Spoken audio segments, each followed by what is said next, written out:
Chapter 975.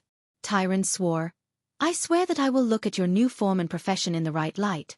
In the end, you are making this sacrifice to save the world. I believe that I can understand and forgive your situation." All right. There wasn't much energy fluctuation. In an instant, Duke, who had been protected by the golden light, suddenly turned into a dark humanoid figure. The power of darkness was so strong that it turned Duke's entire body black and illusory. However, Tyrant's expression changed drastically even though she had been talking nicely. She stood up, her face ashen, and her right hand subconsciously reached for the dagger at her waist. Unexpectedly, a ghostly figure was faster than Queen Sylvie, pressing down on the back of Tyrant's hand like lightning, making it impossible for her to unsheathe the dagger.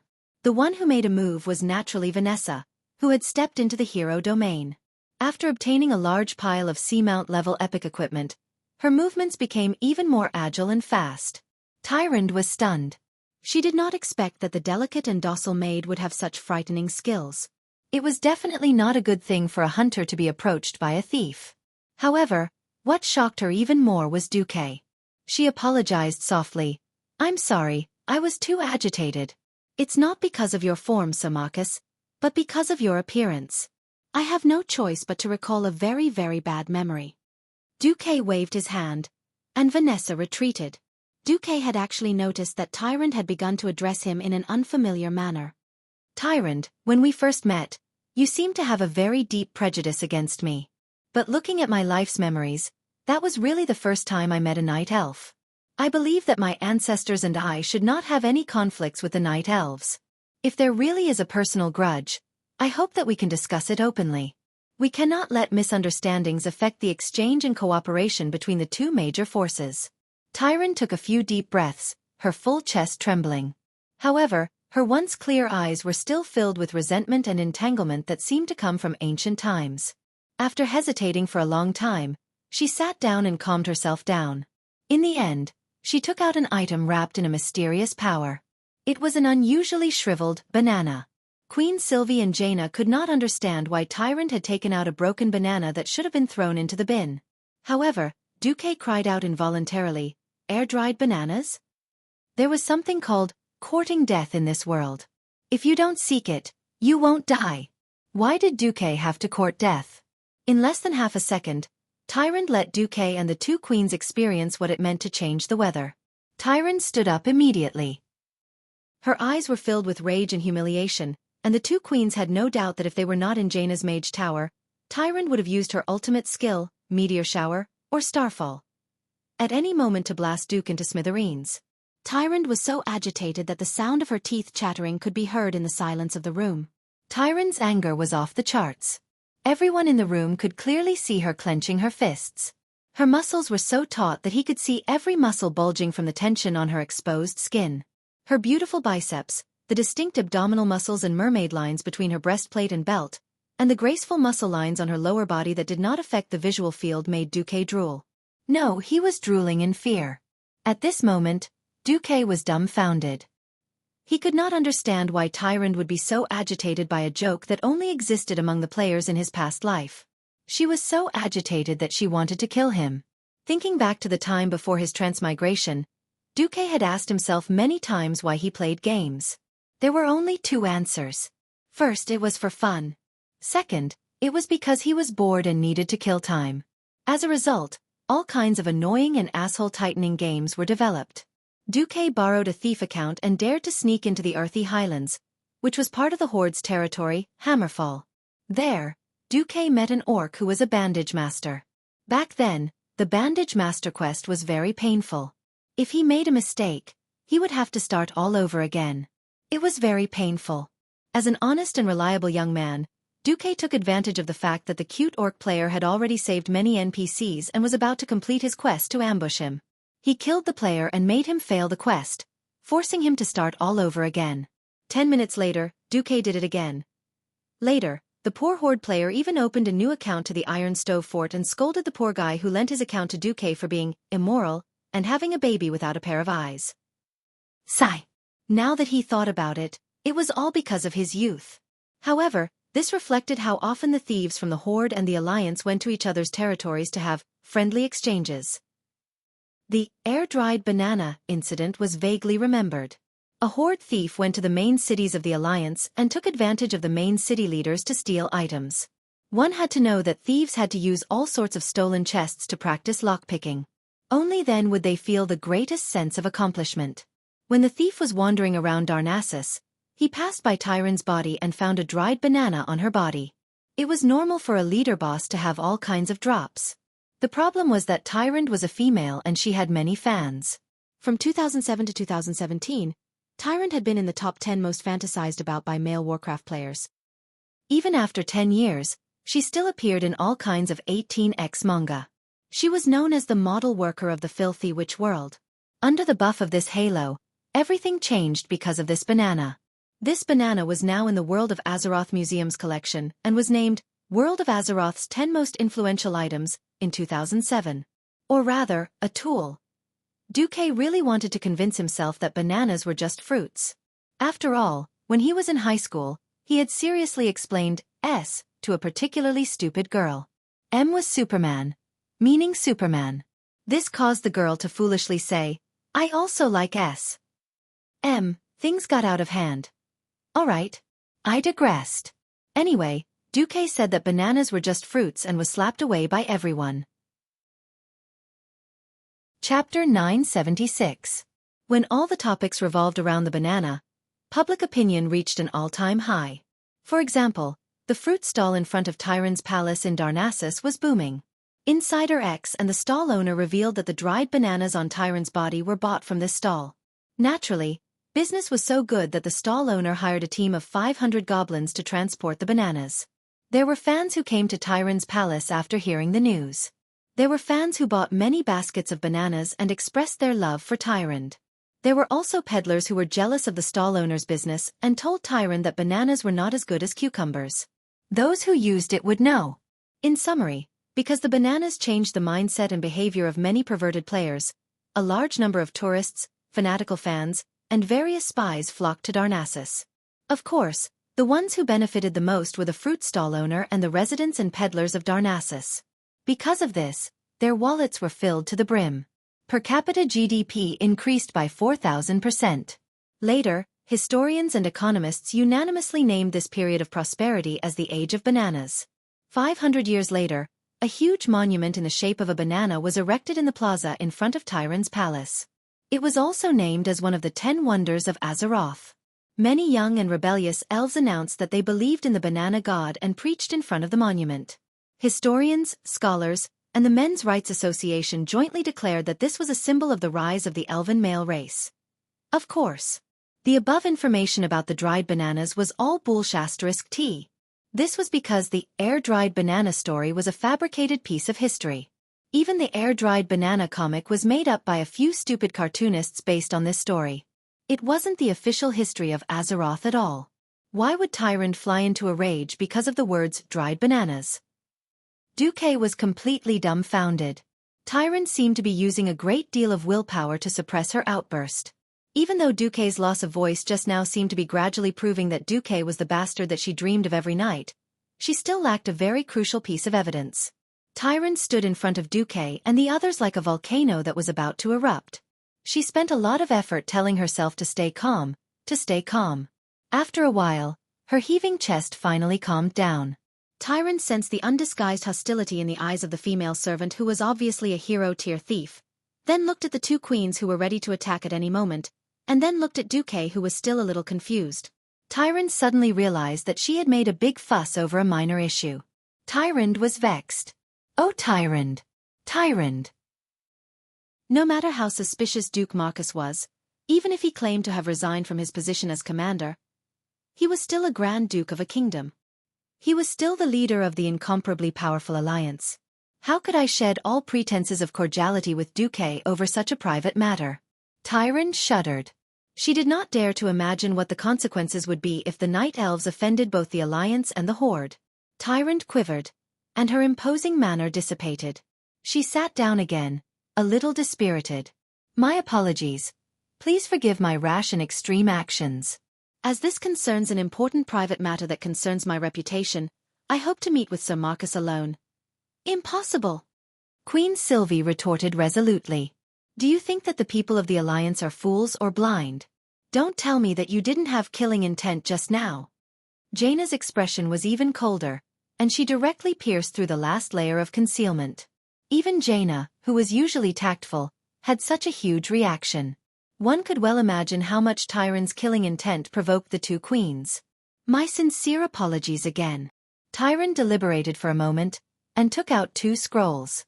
These are the scrolls of my unique battle technique, True Shot Halo, and a letter from an arcanist of the High Elves that can be traced back to ancient times. I hope that this can slightly alleviate the uneasiness and confusion that my rudeness just now caused you. True Shot Halo was definitely a good thing.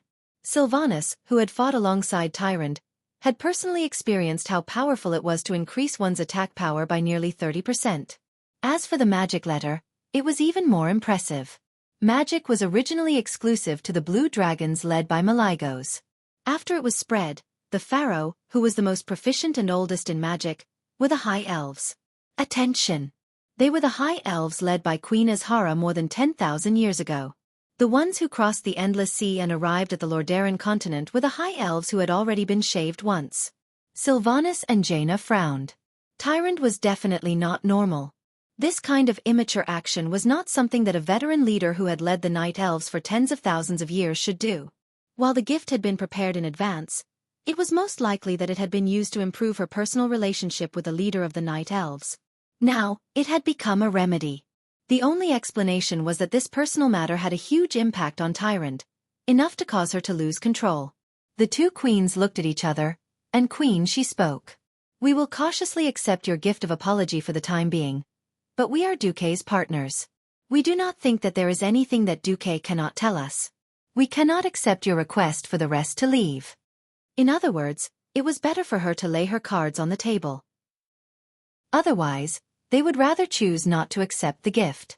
And depending on your situation, it would determine our and even the entire Alliance's attitude towards you. This was actually forcing Tyrant into a dead end. Was her personal grudge more important than the future of the Night Elves? She had to make a choice. Taking 3 deep breaths, Tyrant forced herself to calm down. Biting her lips, she said, "This is indeed a private matter, but it is very important to me. Please try your best to answer my question honestly. This is a huge question that has been bothering me for countless years." Duque returned to his normal state and sat upright. "Ask away. As long as it does not involve the secrets of the Alliance, I do not mind answering honestly." How old are you? Are you a pure human?" Tyrant asked in a trembling voice. "Ha!" Tyrant's question left Duke and the two queens scratching their heads. Duque answered honestly. "A 29-year-old human, that's right. I don't think I'm a mixed blood." Age before transmigration did not count. Although he was still a year away from turning 30, he was still barely in the realm of uncles. Tyrant seemed to secretly sigh in relief. The lifespan of humans seems very short, right? Chapter 977. Jaina, who had just used Nozdormu's blessing to return to her 18 years of age, blushed. Very few humans can live past 100 years. Of course, the former guardian Aegwin used powerful magic to maintain her life, but no human has ever lived past 1,000 years. Tyrant asked tentatively, 10,000 years. Is it impossible? No. Yes. Humans are not elves. Jaina said resolutely. Besides, the humans of Azeroth 10,000 years ago were still savages. Humans began to possess intelligence and know how to make weapons more than 5,000 years ago. It was only 2,800 years ago that Thoradin the Great united the human clans, and humans became one of the masters of this world. Duque was naturally not 10,000 years old, but the special 10,000 years reminded Duque of a very important part of the original storyline. Why did I suddenly feel a little flustered? Tyrant seemed to be unwilling to give up. Then, is Sir Marcus from Azeroth? Or was your ancestor from Azeroth? Sylvanas finally lost her temper. She stood up abruptly and stomped in front of Tyrant. She placed her hands on her hips and glared at Tyrant like a ferocious beast. Her queen's aura was fully unleashed. Your Excellency Tyrant Whisperwind. We don't find it interesting that you are beating around the bush to get information from Duque. You can either confess to every detail of this matter, or you can pretend that it never happened.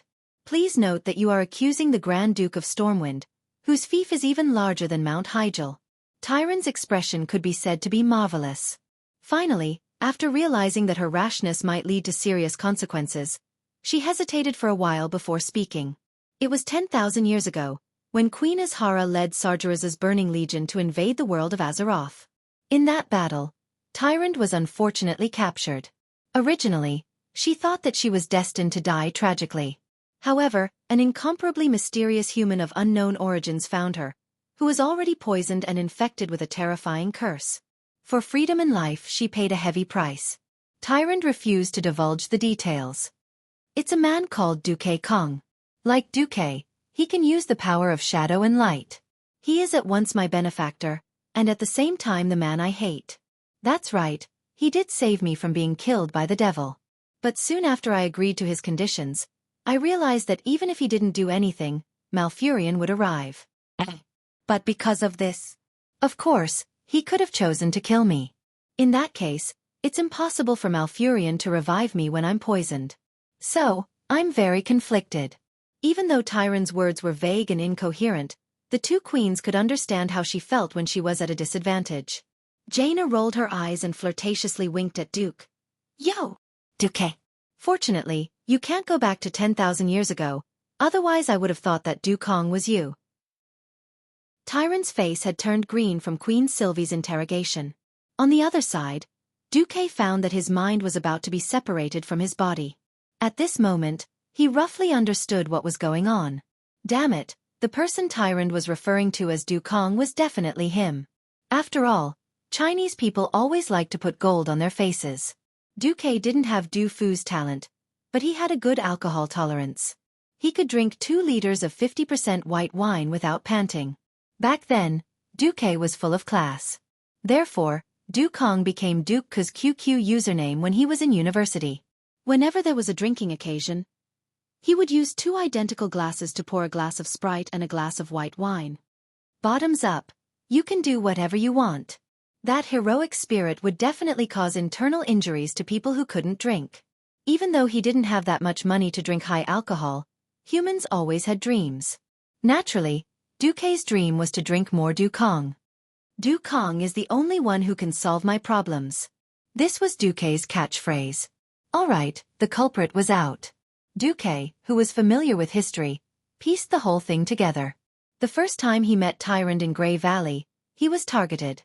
For some unknown reason, Xueqi had entered the ancient war that happened 10,000 years ago in the original history. Of course, it was because Xueqi and the others had returned to the past and stopped the collapse of history that the current Azeroth was created. In other words, the Xueqi who had returned to the past must have succeeded. Otherwise, Azeroth would have been a world destroyed by the Burning Legion. Here came the problem. The Xueqi who had returned to the past must have done something to Tyrant. Otherwise, Tyrant wouldn't have immediately revealed such a hateful expression when she saw the current Xueqi. Come to think of it, the current Xueqi had been wronged. Because the future Xueqi had gone to the past 10,000 years to cause trouble, the current Xueqi had to take the blame. What kind of bullshit was this? This was similar to the incident where the current version of the Time King Nozdormu killed the future Nozdormu, causing the two Nozdormu to die together. The worst part was that this was indeed the sin of him. But Xueqi didn't even know what he had done to Tyrant after returning to the past. Even if he wanted to fix the problem, he couldn't do it. He didn't know if he could return to the past and not cause such a mess. Xueqi's balls hurt. But confessing to something as stupid as this was not something Xueqi would do. Confessing would result in severe punishment. Resisting would result in going home for the new year. Xueqi definitely understood this logic. Thinking of this, Xueqi had an idea. The silent best actor Xueqi made his move. He stood up, his handsome face facing the sky at a 45-degree angle. 2 drops of crocodile tears flowed down his face after being slightly stimulated by the system elf. He slowly walked to Tyrant, who was sitting on a chair, and pressed his hands on her shoulder plate in an exaggerated manner. Your Excellency Tyrant Whisperwind. I want to say that before yesterday, I was a Breaking Dawn wizard respected by tens of thousands of people, a great hero respected and worshipped by tens of millions of people in the Alliance, the highest commander of the Alliance. But look, what am I today? A freak who possesses both the power of darkness and light. Because of this, I had no choice but to resign from my position as commander of the Alliance. I even had to bear the criticism of the people of Theramore, my homeland, and my homeland. Duque's words struck Tyrande, who was already in a mess. That's right. It was only yesterday that Xueqi became a shadow priest. Why did I suspect him? An indescribable sense of guilt welled up in Tyrande's heart, and she didn't dare to look at Xueqi directly. Chapter 978. The Movie King continued his performance. When Archimonde climbed the world tree that the Night Elves, and even the entire world cherished, when all the other heroes were helpless against Archimonde, who had started to absorb the power of the world tree, you all turned your expectant gazes to me. When Xueqi said this, Tyrande shuddered. She lowered her head, not daring to look at Xueqi directly. That's right, at that time, there were those who looked at Xueqi with anticipation, or rather, forced him to make the final blow. Tyrande was one of them. I didn't let you down. I didn't let down the billions of lives in the world of Azeroth. Even though I knew that I would definitely suffer the backlash of Archimonde's death, I didn't hesitate. Even today, even though I've become a monster of light and evil in the eyes of others, I've never regretted it, because I sacrificed myself for the world. Such an open and honest speech. Such a righteous and awe-inspiring aura. In front of Xueqi, Tyrande was too ashamed to show her face. She felt that she was a despicable, evil woman. Even though they looked almost identical, Xueqi was a superhero who risked his soul to save the world. Moreover, the time and condition didn't match. How could she doubt him? What's wrong with me? Unlike Xueqi's crocodile tears, Tyrande's tears were really flowing. She covered her face and let her tears flow freely. She kept saying, "I'm sorry. I'm sorry. I've misunderstood you. It's really my fault. I shouldn't have doubted a hero like you." Xueqi retracted his hands and turned around. With his hands behind his back, he showed Tyrande an incomparably tall and broad back. "Since you've confirmed that it's a misunderstanding, that's good. In the past, I definitely didn't do any evil deeds that purposely hurt good people. But in the future, I might be corrupted by the power of darkness and do some terrible things. I hope that one day in the future, you can forgive me and give me a quick end on account of the fact that I once saved the world, and then leave a sufficiently fair and objective epitaph on my tombstone." That's enough. What was a hero? This was a hero. Even if he was trapped in an evil curse, his body was still broken, but his will was strong. That awe-inspiring righteousness was simply a role model for mortals in the world. Regardless of whether Xueqi believed it or not, the four women in the room all believed it. When Xueqi said this, Tyrande was not the only one crying. Even Sylvanas and Jaina were deeply moved. They could not control themselves and rushed into Xueqi's embrace, crying non-stop. Vanessa, on the other hand, was secretly wiping her tears in the corner of the room. Regardless of whether or not Xueqi would seek death in the future, with this foreshadowing, even if Xueqi were to be exposed in the future, he probably wouldn't have to die. Maybe I'll die once or twice or something. That was the end of the matter. The Alliance army, together with the Night Elves and less than 10,000 Orc elites, were chasing after the demon army in Fellwood Forest. 3 days later, only a few heroes came to Mount Hyjal, as well as Tyrande and less than 500 sentries from the Moon Goddess Temple. A few days ago, this was the final battlefield of the battle with the Burning Legion. As the center of that shocking explosion, the entire mountain peak was almost turned to dust. Because of the explosion, the mountain peak that was once like a basin had been lowered by at least 50 meters. The originally lush basin on the mountaintop was now a desolate ruin without any plants or water. But Xueqi knew that this scorched ruin would become a holy land in a few decades. The famous Nordrassil Inn would be built here. Letting out a soft sigh, Duke looked at the 15-meter-wide spiral-shaped spatial rift floating in midair and suddenly felt a little pain in his balls. Yet another unknown change. The shift of the world was completely out of control. Even the system elf could not estimate how much of the overlap was left. Now, the most knowledgeable mages in the world, or rather, the most imaginative mages in the field of mystery, were all here. Xueqi, Jaina, Ronan, Kael'thas, and Krasis all walked around the portal. Will this be the second dark portal? Tyrande was very nervous. Although Nordrassil was destroyed, in the eyes of the Night Elves, it was still a holy land. It was not fun to have spatial rifts that kept running out of demons or evil creatures in the Holy Land. Kael'thas was the first to give up. He used to be the elf prince, but he had spent most of his talent points on politics. His major was fire. Ronan was also sighing. He was an arcanist, but he was also more focused on fighting. His extra talent points were all spent on diplomacy. In the 10 years that Xueqi had been missing, he had been busy maintaining the relationship between the Cursed Land's Overwatch Castle and the Dalajan. Jaina, on the other hand, had made great progress in spatial magic under Egwin's guidance. She thought for a moment and said, "This used to be the Well of Eternity. The high concentration of mana here supports this portal. There is indeed a possibility of interplanetary teleportation." Krasis glanced at Xueqi and suddenly laughed. "Let me speak first. Otherwise, if Xueqi speaks, I will lose all face." Xueqi smiled and did not speak. To make this the second dark portal, there must be 2 conditions. First, there must be a large and stable spatial rift here. Second, there must be a stable source of mana. At this point, Krasis raised 2 fingers and said, "Neither of the 2 conditions are met, so it's incomplete. This place is too unstable." "How so?" Tyrande asked. Krasis smiled but did not speak. As if he wanted to test Xueqi, he raised his chin at Xueqi. In Xueqi's vision, green data flowed down like a waterfall. Very soon, Xueqi had an accurate answer. "If we don't do anything, nothing will happen here. But if a demigod mage or warlock interferes, this place will be dangerous." Xueqi suddenly spat. He thought that if he were still a Breaking Dawn mage, with his and the system elf's shocking control, he could use this incomparably rare and spatial mana to bring Aurelia and Sasha back.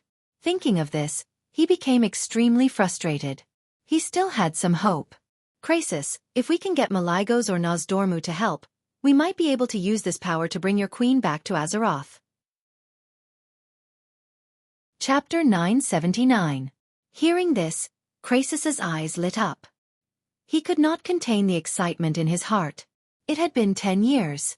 He had lost contact with the queen he loved for a full 10 years. It would be a lie to say that he did not blame Xueqi. If not for Xueqi deceiving his queen with a new toy, Alexstrasza would not have been blasted into the void with Karazhan. Now that he heard that there was hope for the queen, Krasis was so happy that his heart almost flew out of his chest. "Wait for me one day." It was no secret among the higher-ups of the Alliance that he was a dragon. However, when he transformed, he almost scared Tyrande and her sentinels. In front of everyone, Krasis stretched out his arm. At first, it looked like he was stretching out human skin, but it grew longer and longer. At the same time, his slender fingers turned into red claws covered in protrusions and cuticles. His back arched quickly, and a pair of red bat wings shot out from both sides of his shoulders at the same time. His body seemed to be blown by the wind, growing rapidly until he looked like a large red lizard. In just 3 or 4 seconds, Krasis grew bigger and bigger. He was the size of 4 people, 5 people, and then 10 people. Immediately, all humans and elves seemed very small in front of him. Just like that, Radiant Moon Wizard Krasis turned into a dragon, Kalistras. With a flap of his wings, he soared into the sky and disappeared into the clouds in a few breaths. Xueqi recovered from his raised state and looked away. Only then did he realize that the night elf sentinels had all knelt on the ground. Even Tyrande, the high priest of the moon goddess, was bowing. This was a sign of respect for the dragons. After all, it was the blessings of the 3 dragon aspects that gave the night elves eternal life and eternal youth, as well as 10,000 years of prosperity. Tyrande had naturally heard of Duke's relationship with the dragons in this period of time. What one hears may be false, but seeing is believing. Seeing Xueqi make an ancient dragon run errands for him with a single suggestion, one could imagine how important Xueqi's words were to the life-giver. Moreover, Mount Hyjal had just been destroyed, and the scorched land needed Alexstrasza's support even more. Tyrande could not help but look at Xueqi with a hint of respect in her eyes. Waiting was boring. Of course, Jaina and Ronan looked at this spatial crack with great interest. Kale, that's brought a large group of his followers to a resting tent. Xueqi was a little surprised to notice that Solarian, who was beside Kale, was actually wearing a mage robe that did not match the Blood Elves and High Elves. Although it looked like the mage robes of Stormwind City, the color and style were more similar to Vanessa's maid robes. What was even more eye-catching was the medal of the Marcus family pinned on Solarian's chest. Solarian walked up to Xueqi and knelt down on one knee. This time, she didn't speak in Elvish, but in standard human language. Respected hero Duke Marcus. According to the ancient oath that I, Solarian, made on the Salus Trail, as long as my Lord Kale, that can restore his reputation in the Battle of Mount Hyjal, I am willing to be your servant for the rest of my life. Now, the great astromancer Solarian has come as promised. Please take me in, Master Marcus. If Solarian had not mentioned it, Duque would have forgotten about it. Now that he thought about it, she was serious. Duque was a little confused. He said in a trembling voice, Kale, that's this. Am I stealing your follower? The marshal forced Kale, that's to smile gently and slowly shook his head. No. Duque, you don't understand the ancient customs of the High Elves. If a follower can use himself as a price in exchange for a new life for his master, this is a great honor for a follower. Not only Kale, that's, but Caponia, Tyrannicus, and other followers behind him also nodded at the same time. Caponia had tears in her eyes but said with a smile, Lord Marcus, we are actually very envious of Solarian, who can make such a great contribution to our master who is in a desperate situation. Although we are more grateful to you, Lord Marcus. As she spoke, she was already sobbing. Kale, that stepped forward, gently took Duque's right hand, and then put Duque's hand on Solarian's head. This feeling was very strange, and Duque almost withdrew his hand. Kale, that's explained, if Solarian's new master is you, whether it is me, my followers or Solarian herself, we are all very willing. To be honest, if it weren't for the large number of followers following me, I would want to become your follower. So, please accept Solarian as your maid. This. Hearing Kale that say this, Duque still felt that it was very strange. As a transmigrator, although it was very cool to accept the second boss of the historical Storm Stronghold as a maid, he still felt that something was wrong. Isn't it a bit too corrupt? The somewhat honest Kale, that did not see that Duque the slut, was actually being unreasonable. He even foolishly persuaded Duque. Just accept her. Aren't you a priest now? Isn't it very inconvenient to teleport? It would be great if he accepted her. Besides, if you refuse to accept her, Solarian will be regarded by her compatriots as an untrustworthy and extremely despicable exile. She is a lowly existence that is even worse than a slave. Caponia and the other loyal followers of the prince unexpectedly knelt down and pleaded in unison with Duque. Lord Marcus, please reconsider. If we can take Solarian in, it will be her glory, and the glory of all of us followers. Solarian had already burst into tears. Master Marcus, please have mercy. Accept me. Otherwise, I have nowhere to go. The best actor Duque let out a long sigh and pretended to accept his fate. Before Solarian did not come, Duque was really worried. Of course, he could command Ronan and Jaina to work. But Ronan had to take his place to control the Dalajan, and Jaina herself was a queen. After being used to teleportation, suddenly having to run was really unbearable. Duque gently stroked Solarian's head. All right, you will be my maid from now on. When the time is right, I will let you go out and take charge. Thank you, master. Solarian knelt down deeply, her forehead touching the ground. Then, in front of everyone, Kale, that's used a small pair of scissors that Caponia handed him to cut a small piece of the luxurious gold-trimmed sleeve.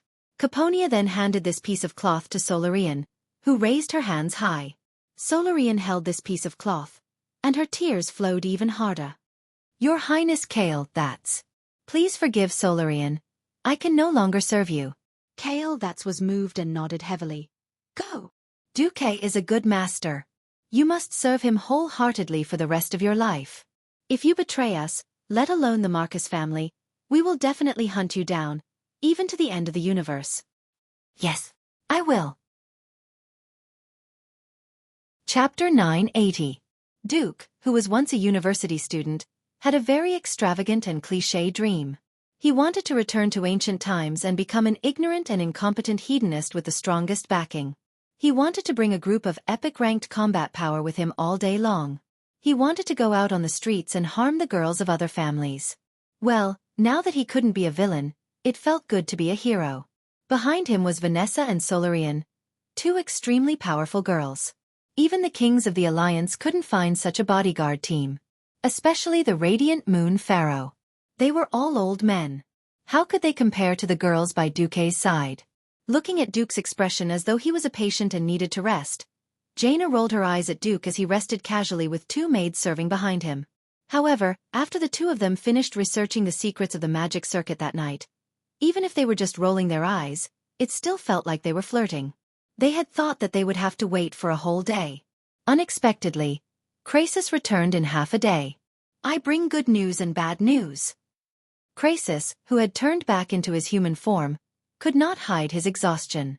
Tyrant had wanted to hear the good news first, but she gritted her teeth and chose to listen to the bad news first, just like Xueqi. Krasis sighed. The Burning Legion seems to be angry because of Archimonde's death. They sent a rather large fleet to attack the defensive magic circle of the world of Azeroth.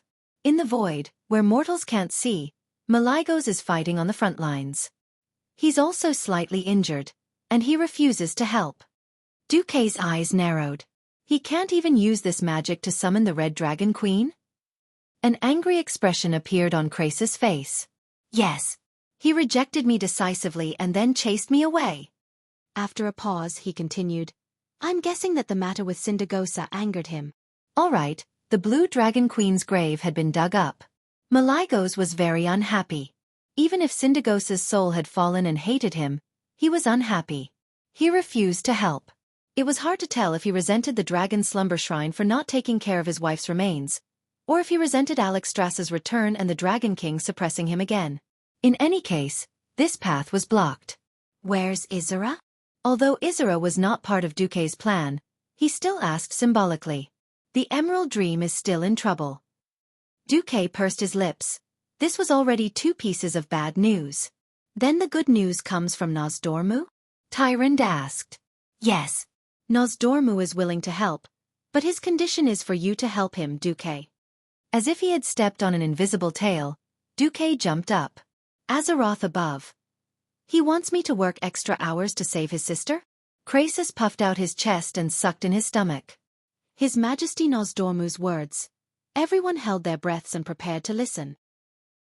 Of course I'm willing to save Alexstrasza. If you don't want to do this, Xueqi, then I'll only save Alexstrasza. This time, Xueqi wasn't just being stepped on, he was being set on fire. He and Queen Sylvie, who had rushed over after hearing that there was a chance to save her sisters, cursed in unison. Nosdormu, you bastard. Only save the Red Dragon Queen? What a joke. Wouldn't that mean that Aurelia and Sasha would all die? After all, after being blown into the void, apart from relying on Karazhan's own defense, the Red Dragon Queen was the key to protecting Karazhan. It wasn't just to destroy the enemies, but also the void. There was no light or heat, water or air in the void. Without her, the life-giver, Karazhan might not completely collapse, but it would not be able to grow plants and animals. Without plants and animals, there would be no food. The people inside were destined to starve to death. No, they didn't even have to wait until they starved to death. Without plants to absorb carbon dioxide and expel oxygen to circulate the air, everyone would suffocate to death. Nosdormu was simply threatening Xueqi. Originally, Xueqi's anger was rising, but it was suddenly extinguished by Krasis' words. His Majesty Nosdormu also said that he has cleaned up your mess enough times. This time, you have to help even if you don't want to. Otherwise, he won't stop certain existences. In the ears of outsiders, this sentence was a little nonsensical, but in Duke's ears, it was a little horrifying. Who wouldn't stop? Wasn't it those guys who came back from the future to fix history? The guy who turned history upside down was none other than me, Xueqi glanced at Sylvanas, who was still alive and had not become a Forsaken. He then looked at Kael, who didn't know why Xueqi was looking at him. He then looked at Vanessa and Solarian, the bosses who should have died tragically. Xueqi suddenly sighed. No matter what, he was the one who messed up history. Twisting history felt so good. He would be in tears when he paid the bill. Okay, now you're suffering, right? Xueqi went all out in grief and indignation. Okay, stop talking. I'll go, okay? Hearing that Xueqi agreed to jump into the pit, Krasis also let out a long sigh of relief. Although he could save his queen no matter what worried him the most was the thing that Nosdormu gave him. Krasis took out a piece of dragon scale fragment with a dim yellow glow and placed it on the table.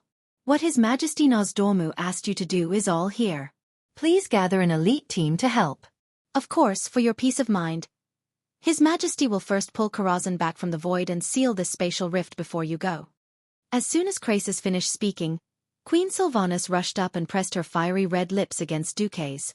Immediately, a series of passionate kisses began. Duque! Thank you. Thank you. Queen Sylvanas's longing for her sister had long ago made her forget everything else. Duque smiled happily.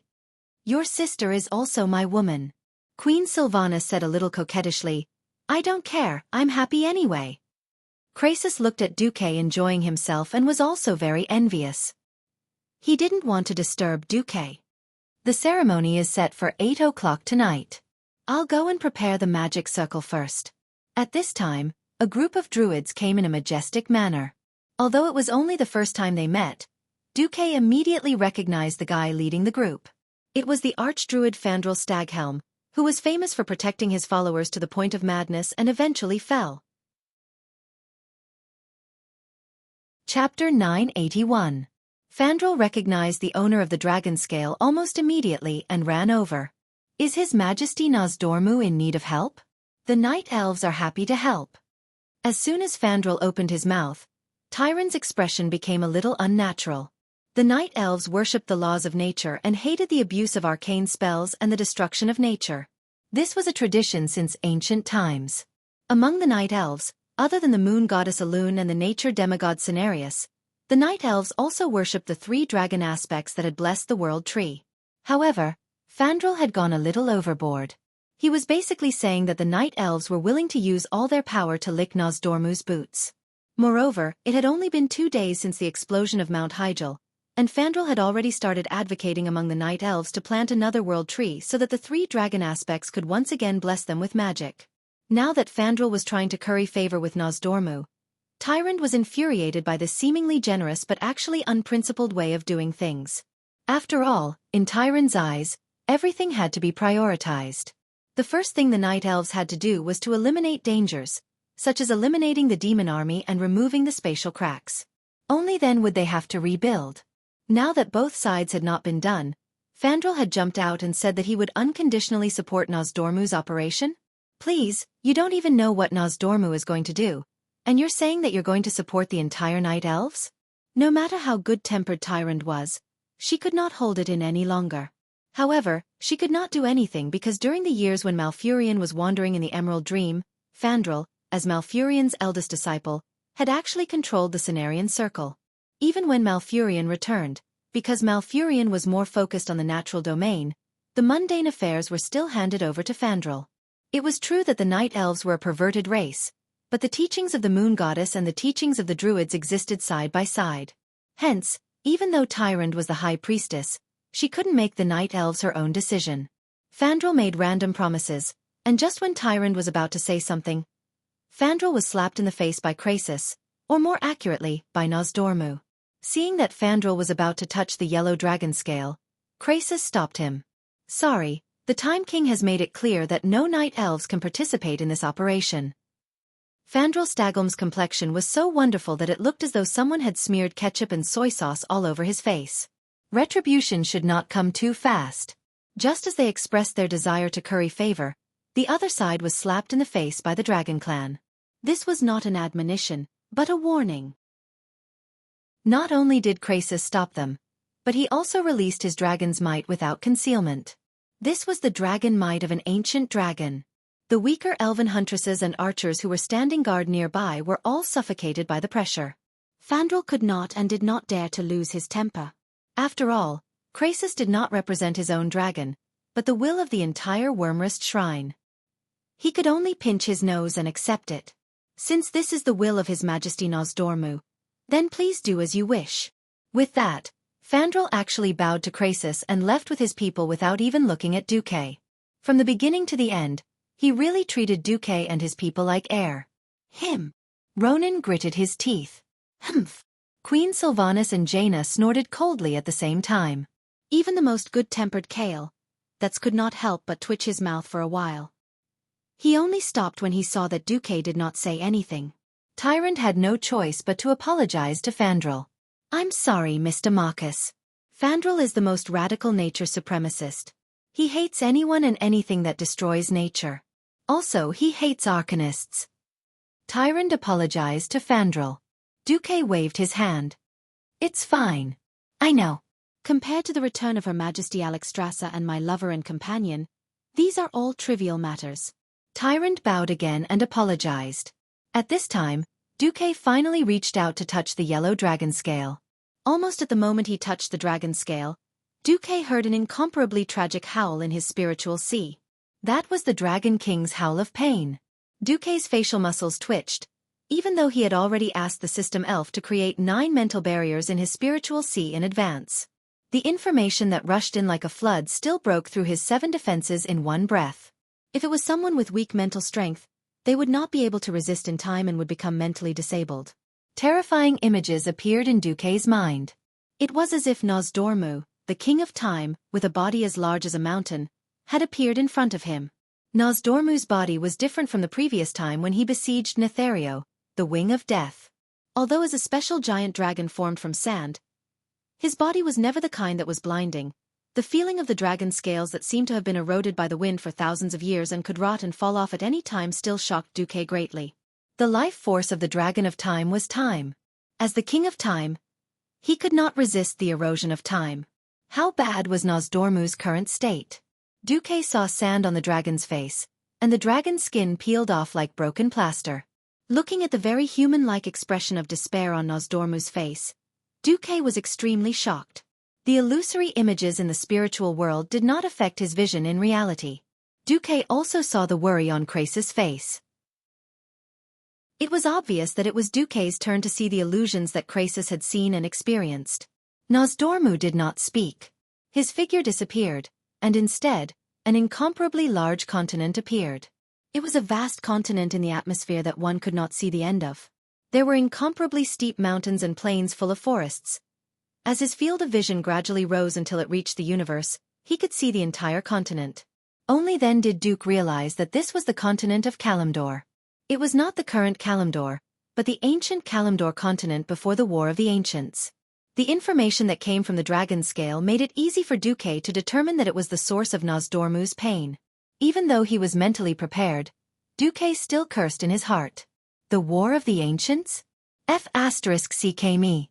Ever since the dark portal opened for the first time, Azeroth kept causing trouble, but please, Goddess of Fate, don't make me fight the Burning Legion twice in a row. Just thinking about it made me speechless. After seeing these images, Duque suddenly returned to reality. Although he had only been immersed in the spiritual world for a few seconds, Duque felt a little exhausted. Not only was his back drenched in sweat as if he had fallen into a pool of water, but his body was also unconsciously gasping for air.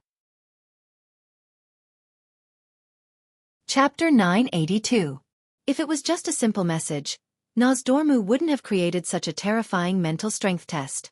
After all, even though Duque had changed classes, his body and mental strength were still at the top of the pharaoh. Duque guessed that the only explanation was that the Bronze Dragon King scale was both a message and a test. It was a test to see if the target had the minimum requirements to pass through time and space.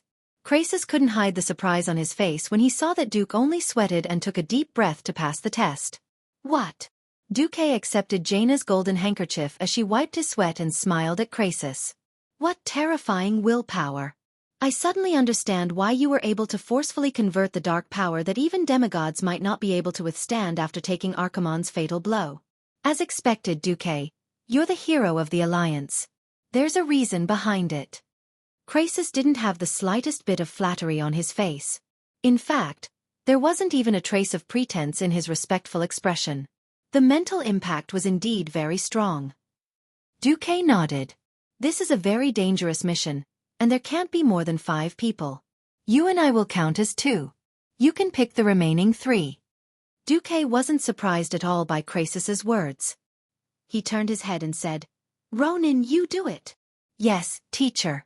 Luo Ning bowed respectfully and touched the earthen yellow dragon scale. In the next second, Ronin screamed and fell to the ground, twitching non-stop. Everyone present wasn't an ordinary person, and they immediately realized how terrifying this mental test was. Ronin curled up into a ball on the ground, trembling non-stop as he let out indistinct groans. "No. Kalimdor. Demon.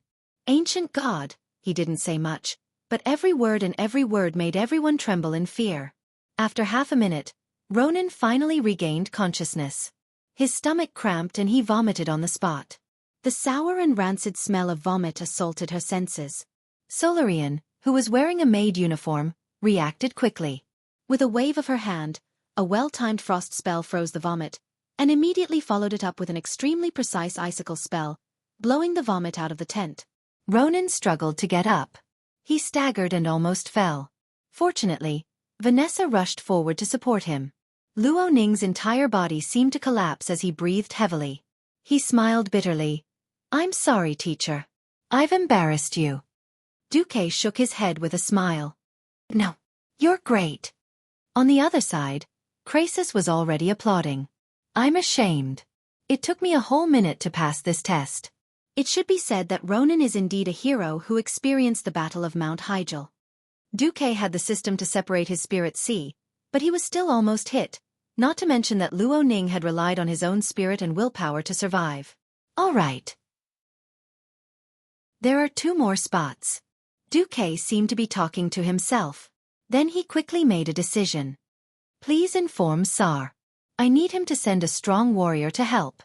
Perhaps he did not want to admit it, but at this point in time, the warrior, mage, and priest iron triangle, formed by warrior, mage, and priest was the standard. Without a strong warrior, the operation of the small team was not reliable. Of course, Krasis could transform into a dragon, but that was a tactical nuclear bomb that would not be used until the last moment. Because Krasis, who was not even born during the ancient war, had to go back to the past 10,000 years to acknowledge his ancestors. The last spot. "I'll go." Sylvanas and Jaina stood up together, each with an expression of unwillingness to pass on the responsibility.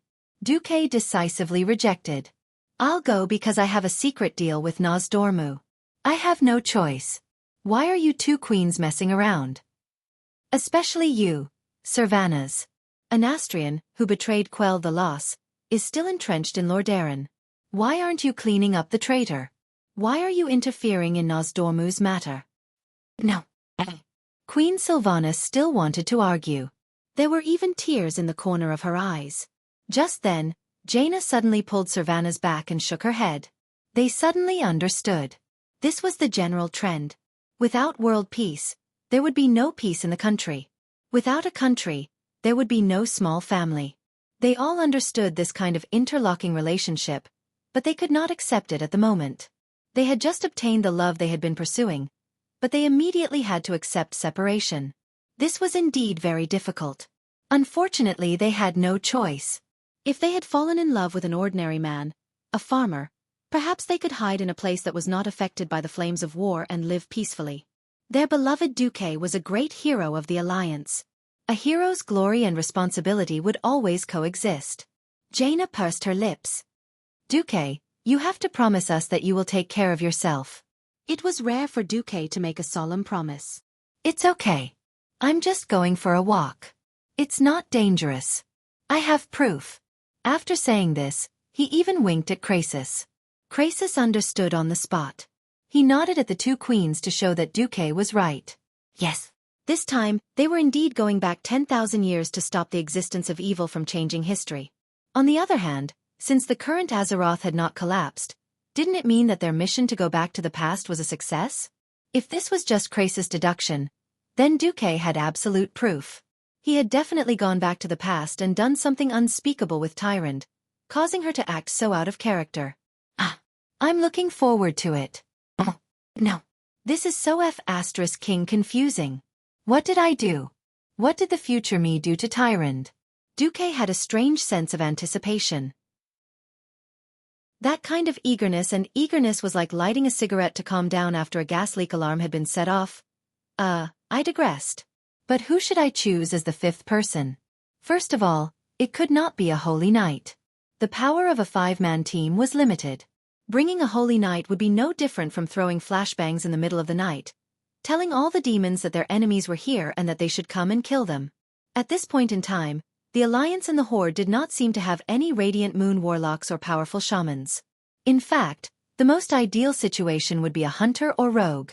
Because in Duque's memory, the 3 transmigrators had fallen directly into the forest. It would be better to have a hero with strong detection abilities. With the mentality of giving it a try, Duque let Vanessa and Lilith try. In the end, the one who passed was Vanessa. Chapter 983. After 50 seconds, Vanessa woke up. Duque was a little surprised, but also a little relieved. Sure enough, gold would shine? It seemed that Vanessa had inherited the tenacity of the original Vanessa in history. The little girl who had watched her father rise up because of injustice and eventually die, suffering the coldness of human nature, stood in front of the players more than a decade later. At this moment, looking at Lilith, who had fainted, and then at Vanessa, who was stubbornly struggling to get up on the ground, Duque suddenly felt that the Vanessa in history seemed to overlap with his former little maid. Master, did I pass? Her legs were shaking, and her face was pale. Bean-sized cold sweat gathered into small streams on her cheeks, neck, shoulders, collarbones, and other parts of her body. The sweat easily soaked the maid uniform on the outside, but it also revealed the tight-fitting leather armor under the maid uniform. Apart from Tyrant, who had seen Vanessa's strength, many people looked at Vanessa in shock. They didn't expect that even Duque's maid had broken through to the realm of heroes, and was an outstanding rogue. Gently touching Vanessa's head, Duque smiled gently. Well done. Although there are greater tests to come, at least you passed this time. Okay, go and rest. There was no first place in literature, and no second place in martial arts. This sentence was applicable in any world. After seeing Vanessa pass and Lilith fail, it seemed to have stimulated many people. Carponia was a little unconvinced, and she tactfully suggested to Kale that she wanted to try. Kaisi could only smile bitterly and convey this wish to Duque. Duque waved his hand. Go and try. Even if you don't participate in this mission, this kind of mental trial is a rare experience. In the end, the 4 heavenly kings around Kale were all wiped out, dead dogs and fainted. This made Kaisi feel a little embarrassed. In the end, he grumbled and insisted that he go. Originally, Duque thought that since Kaisi could kneel down to his father in the sun-chasing king court, his willpower should not be too strong. Obviously, Duque underestimated the prince's desire to prove himself hidden under the gentle appearance. Or rather, after the battle at Mount Hyjal, Kale had found his backbone. 42 seconds. It wasn't particularly good. It was later than Luo Ning, but faster than Vanessa. Kale who was kneeling on the ground, looked like a victor. He raised his head high with a satisfied smile on his face. It seems that for some reason, His Majesty Nozdormu didn't let me see the relevant content. He only tested me. Kale panted. Sorry, I can't tell you the reason, Krasis said. Duque knew the reason. Nozdormu was afraid that the elves would return to the ancient war 10,000 years ago and become entangled with the night elves or the high elves.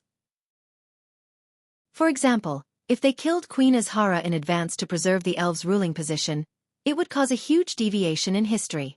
Whoosh whoosh. Nozdormu, you underestimate me too much. I'm Duque, the disintegrator of history.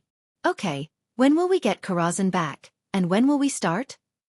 Duque asked. You can go back to the old site of Karazhan first and wait. When I go to the tribe to confirm the last candidate and report the list of team members to His Majesty Nozdormu, the return of Karazhan can begin. Then, you and your team have 3 days to prepare. Queen Sylvie was deeply conflicted. She wanted her sisters to return quickly, but she was also a little reluctant to part with Duque. She could only press her lips hard. An hour later, Orgrimmar.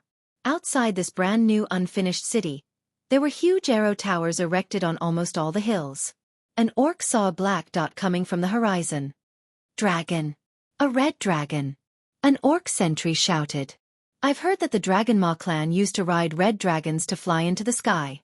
Is that red dragon our companion, Brock? Another orc asked. Brock snorted. The orc who asked was very young. During the battle at the Dark Portal, he was still a child, so he definitely didn't know how the orcs could ride on dragons. If the orcs conquered the red dragons forever, it would be a glory to be proud of. Unfortunately, all that was left was humiliation. Brock curled his lips. Gasco, you fool. If you want a dragon to fly around with an orc, the only way is for the orc to stay in the dragon's stomach. Gasco shrugged, looking like he didn't care. Orc customs were very interesting. They only respected shamans and orcs stronger than themselves. Evidently, He and the other orcs felt that Brock wasn't worthy of that magnificent equipment. That's right, Brock was also a warrior who had returned from the Battle of Mount Hyjal. Unfortunately, he'd always been by the great chief's side. He hadn't beheaded many demons, nor had he lasted until the end of the battle against the Arc-Herons. Brock had lost an arm, and he'd relied on human magic to recover and reattach it. He didn't fear any enemy, but time had worn away at his soul. Perhaps because of his hunchback, he looked a little shorter than Gasco. He didn't have much hair, but it was starting to turn white. His face was covered in scars and wrinkles. His eyes had long since lost the desire of his younger companions. When he met their doubtful and mistrustful gazes, he revealed a deep sense of indignation and sorrow. Brock wanted to prove himself. Krasus's arrival had alarmed all of Orgrimmar. He wasn't here to fight, so he turned into human form 500 meters away from the unfinished city gates and slowly walked over. Thrall met Krasus at once. When Krasus explained his purpose and handed over the dragon scale, Thrall was the first to touch it. 25 seconds, the best result apart from Xueqi. Thrall, who looked like he'd been fished out of water, muttered to himself and rubbed his chin. I think I know who to find, an outstanding warrior. He turned around. Brock. Call Brock here. Just like that, Brock was summoned. He passed the test in 33 seconds and accepted the mission. Thrall respected Brock very much. Even though many young orcs had looked down on him in the last battle, Thrall would never forget that Brock had been by his side ever since the battle for freedom in Golden Hold. Whether it was against fully armed humans, zombies, or the bloody battle with the centaurs after arriving in Duroder. Chapter 984. Even when facing Kazak and the other demon leaders on Mount Hyjal, Brock had never retreated. He was undoubtedly a hero. When facing Kazak and the twin demon lords, he had been ordered to stop the demon commandos who were trying to help their leaders. At that time, he had wielded his warhammer and fought bravely. When his last comrade was split in half by a gargoyle before reinforcements could arrive, he had avenged his comrade by smashing the gargoyle with his hammer. Then, there was only silence all around. When Sal arrived with his army, Brock's figure, covered in scars and standing alone in a pool of blood, had left a deep impression on Sal. In Sal's opinion, Brock's name should be almost as respectable as his own.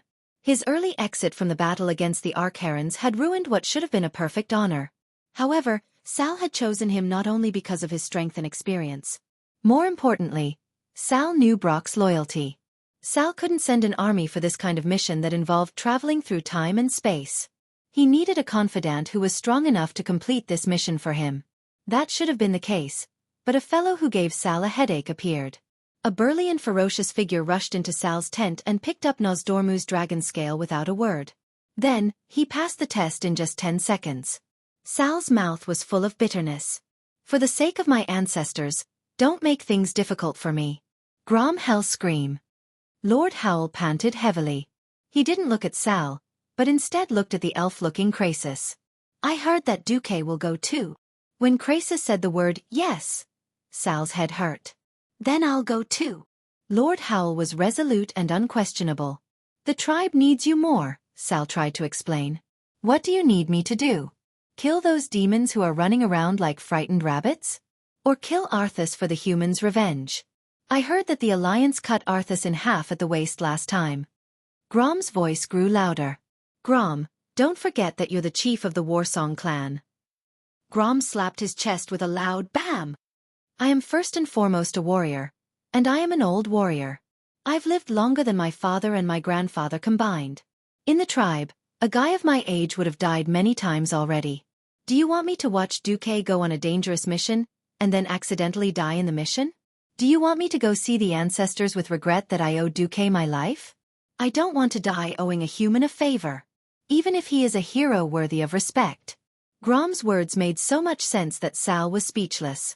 From Draenor to Azeroth, because of the war and the harsh environment, the infant mortality rate had always been high. Although there were no official statistics, it was an indisputable fact that the average age of beast men rarely exceeded 30 years old. Most of the orcs who had lived for a long time were shamans who did not need to go to the battlefield. Whether it was Brock or Grom, they were like living fossils who had experienced the Draenei War, the First and Second Battle of the Dark Portal, the Dalajan War against the Scourge, and the Battle of Mount Hyjal. It was a miracle. Even the strongest warrior of the tribe, Grom Hellscream, was no longer young. He was 50 years old this year. 50 years old. This was an extremely ridiculous age for an orc warrior. Sal sighed. Sal, don't try to persuade me. If my son is still alive, he'll be in his 20s. Other than Duque's kindness, I have no regrets in this life. At this moment, Brock took a step forward. Sal noticed that Brock's fists were clenched even tighter. Brock's blazing eyes told Sal that since he had passed this test, he was willing to fight until his death. Sal might not know that Brock was still suffering from a deep sense of guilt.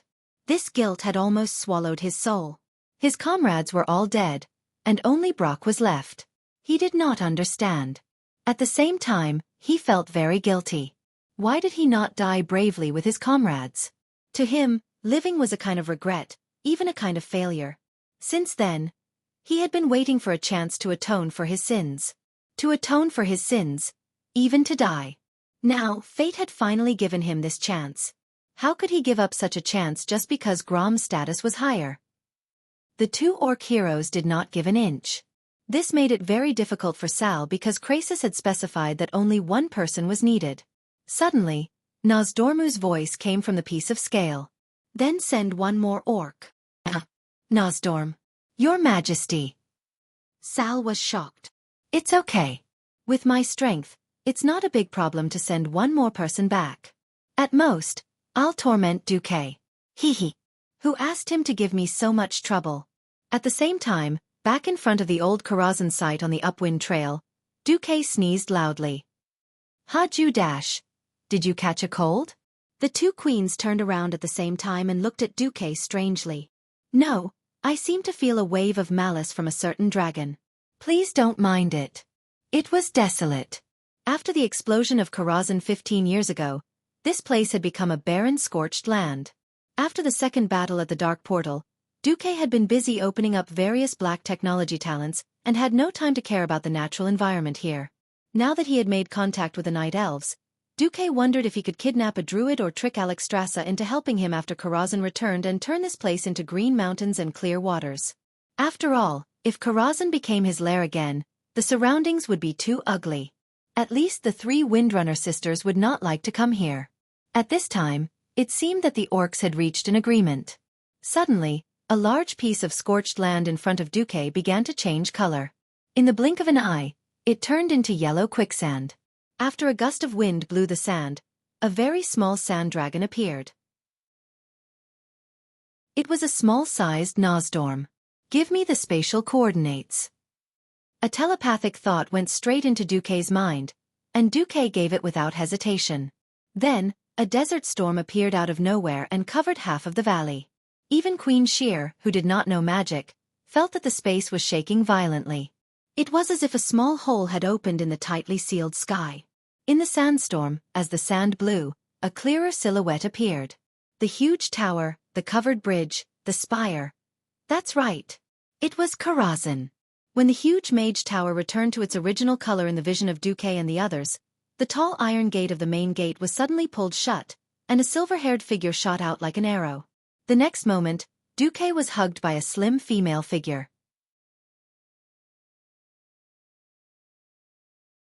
Chapter 985. Duque. Dragging the last syllable, she rushed over and buried her head in Duque's arms.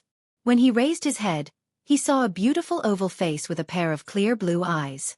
His nose was small and slightly upturned, and his mouth was brimming with a cheerful smile. When he stood up, his silver-white hair fell down to his waist.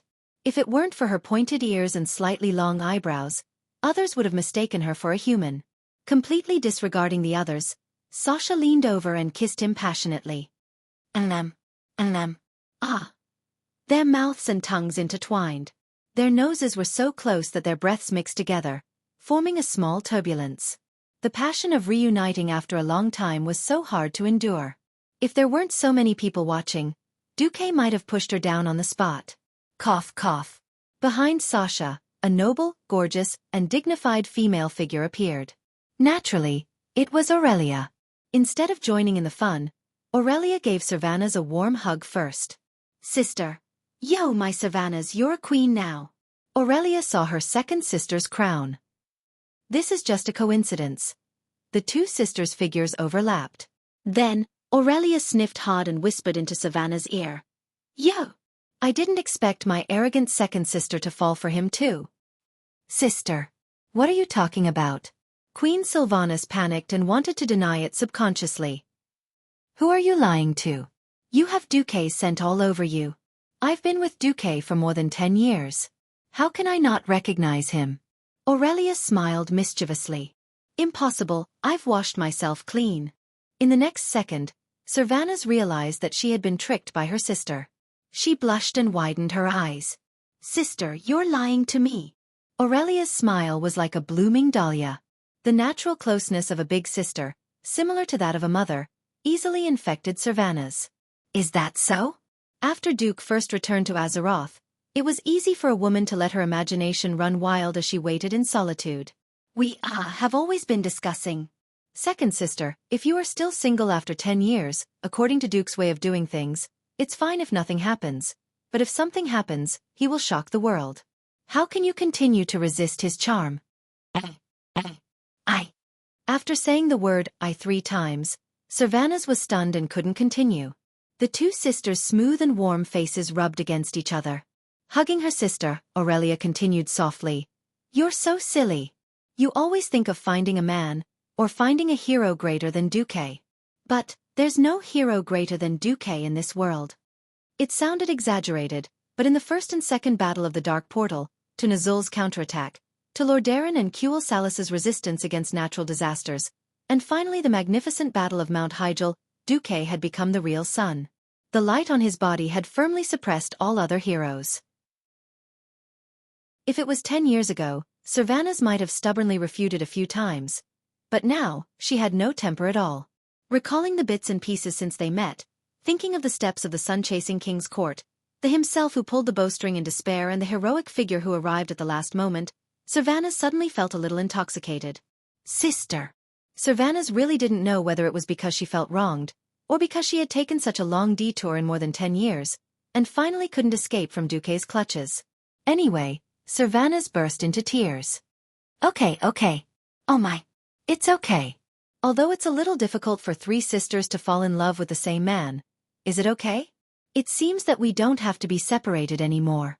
In a trance, Sylvanas saw the figure of his deceased mother in his eldest sister. The years of separation, in addition to the pressure on her body, all burst out at once, resulting in her tears not stopping at all. While crying about her own longing, she also accused a certain Du's crimes as if she was making a snitch. On the other side, after Duque and Sasha finished their passionate kiss, they looked at the two sisters together with a smile. After waiting for Sylvanas to stop crying with great difficulty, Aurelia came over with one of her sisters in each hand, smiling like a flower. Duque. Looks like you still couldn't help but make a move on second sister. Hee. Duque laughed a little embarrassedly. Also, Aurelia's beautiful eyes moved, and she glanced at Jaina, who was unconsciously standing in the outer circle beside them, not knowing whether to come closer or stay away. She lowered her head and played with her 10 tender fingers, but from time to time, she would sneak glances at them. Aurelia suddenly sighed. In the blink of an eye, more than 10 years have passed. Yes. Instead, it was Sylvanas who answered hurriedly.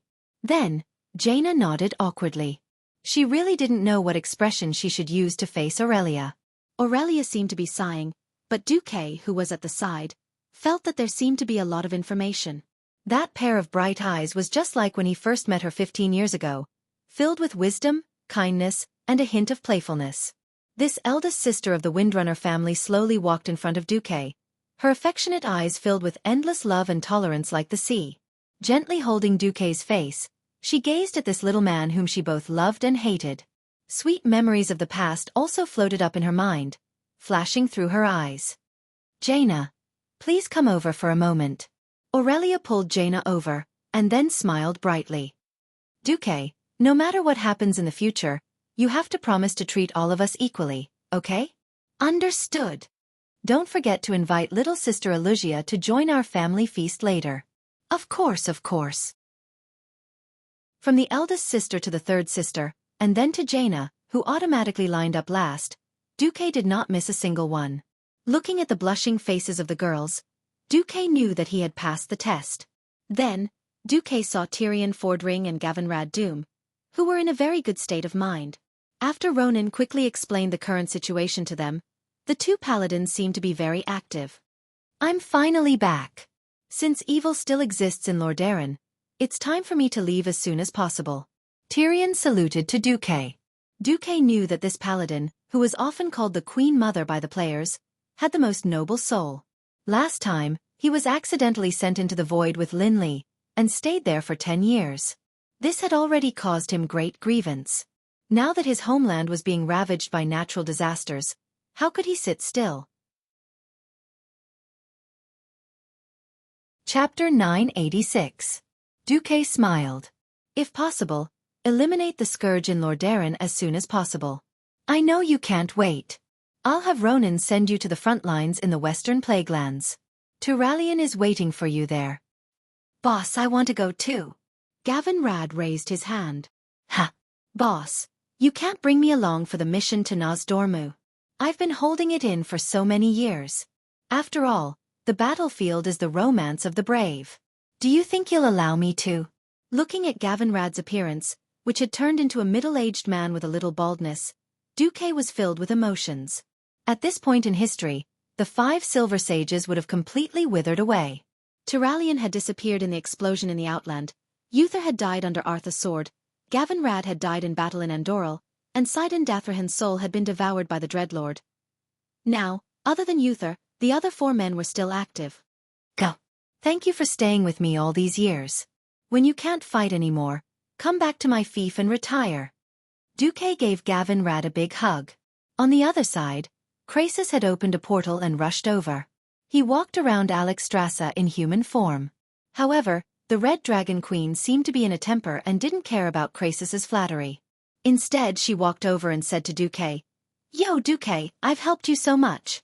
You let me spend so many boring years in the void, and you even asked me to help you take care of your woman. How are you going to thank me? She had a cold and elegant face, a high chin, hands on her slender waist, and a perfect split of her legs. She had the demeanor of a high-end, elegant, and classy queen. A man, a big tofu, should be like a little brother, able to stretch and shrink as he pleased. Xueqi gave in and lowered his head. He bumped into a basin that Vanessa had passed to him, and lifted the semicircular silver lid. When Duze confidently revealed the treasure inside, what appeared in front of the Red Dragon Queen was a large plate of knockoff Peking duck that exuded a soft holy light. The oily roast duck was roasted to a perfect reddish-brown color. Coupled with the holy light, its appearance alone was enough to make one drool. Even the Windrunner sisters and Jaina, who were a few meters away, could not help but stretch their necks, let alone Alexstrasza, who looked cold on the outside but was actually a glutton. Gulp. There was an obvious swallowing movement in the throat of the proud queen. She snorted and turned her head away, her nose almost reaching the sky. Do you think that I, who has seen everything in the world, will be bought by mere mortals? Xueqi cursed in his heart. Damn it, it's as if dragons don't sleep and don't get sleepy. I've been in the void for 10 years. If I'm not eating, I'm sleeping. The number of times I've actually fought can be counted on one hand. Of course, the Red Dragon Queen is used to ward off evil spirits. I'll just treat it as feeding a glutton. Oh no, to put it more elegantly, I'm spending my time to buy peace. Of course, on the surface, Xueqi still gave face to this glutton queen. Xueqi bowed elegantly. No, no, no. This is just a small token of my gratitude to your majesty. This is just the appetizer. Tonight's banquet will definitely satisfy you. Appetizer? The queen's sharp nose twitched secretly as if she was trying to inhale every fragrant molecule in the air. Finally, she revealed a satisfied smile. That's more like it. She held up 5 fingers. I want 5 meals cooked by you. She wanted to say, every week, but felt that would be too easy on Xueqi. In the end, she hurriedly added, every day. Xueqi looked troubled. But I have to go to Nosdormu for a mission the day after tomorrow. It's business. Krasus hurriedly whispered into the queen's ear in Draconic. Alexstrasza's face fell. Then, let's have a feast tonight. I'm telling you, I won't allow you to skimp on the food, And it can't be food that has been eaten in Karazhan. Of course. Duque sighed in his heart. He had passed the test. In Karazhan, with her help, there was a lot of food. Because they didn't raise chickens or ducks, it was all plants.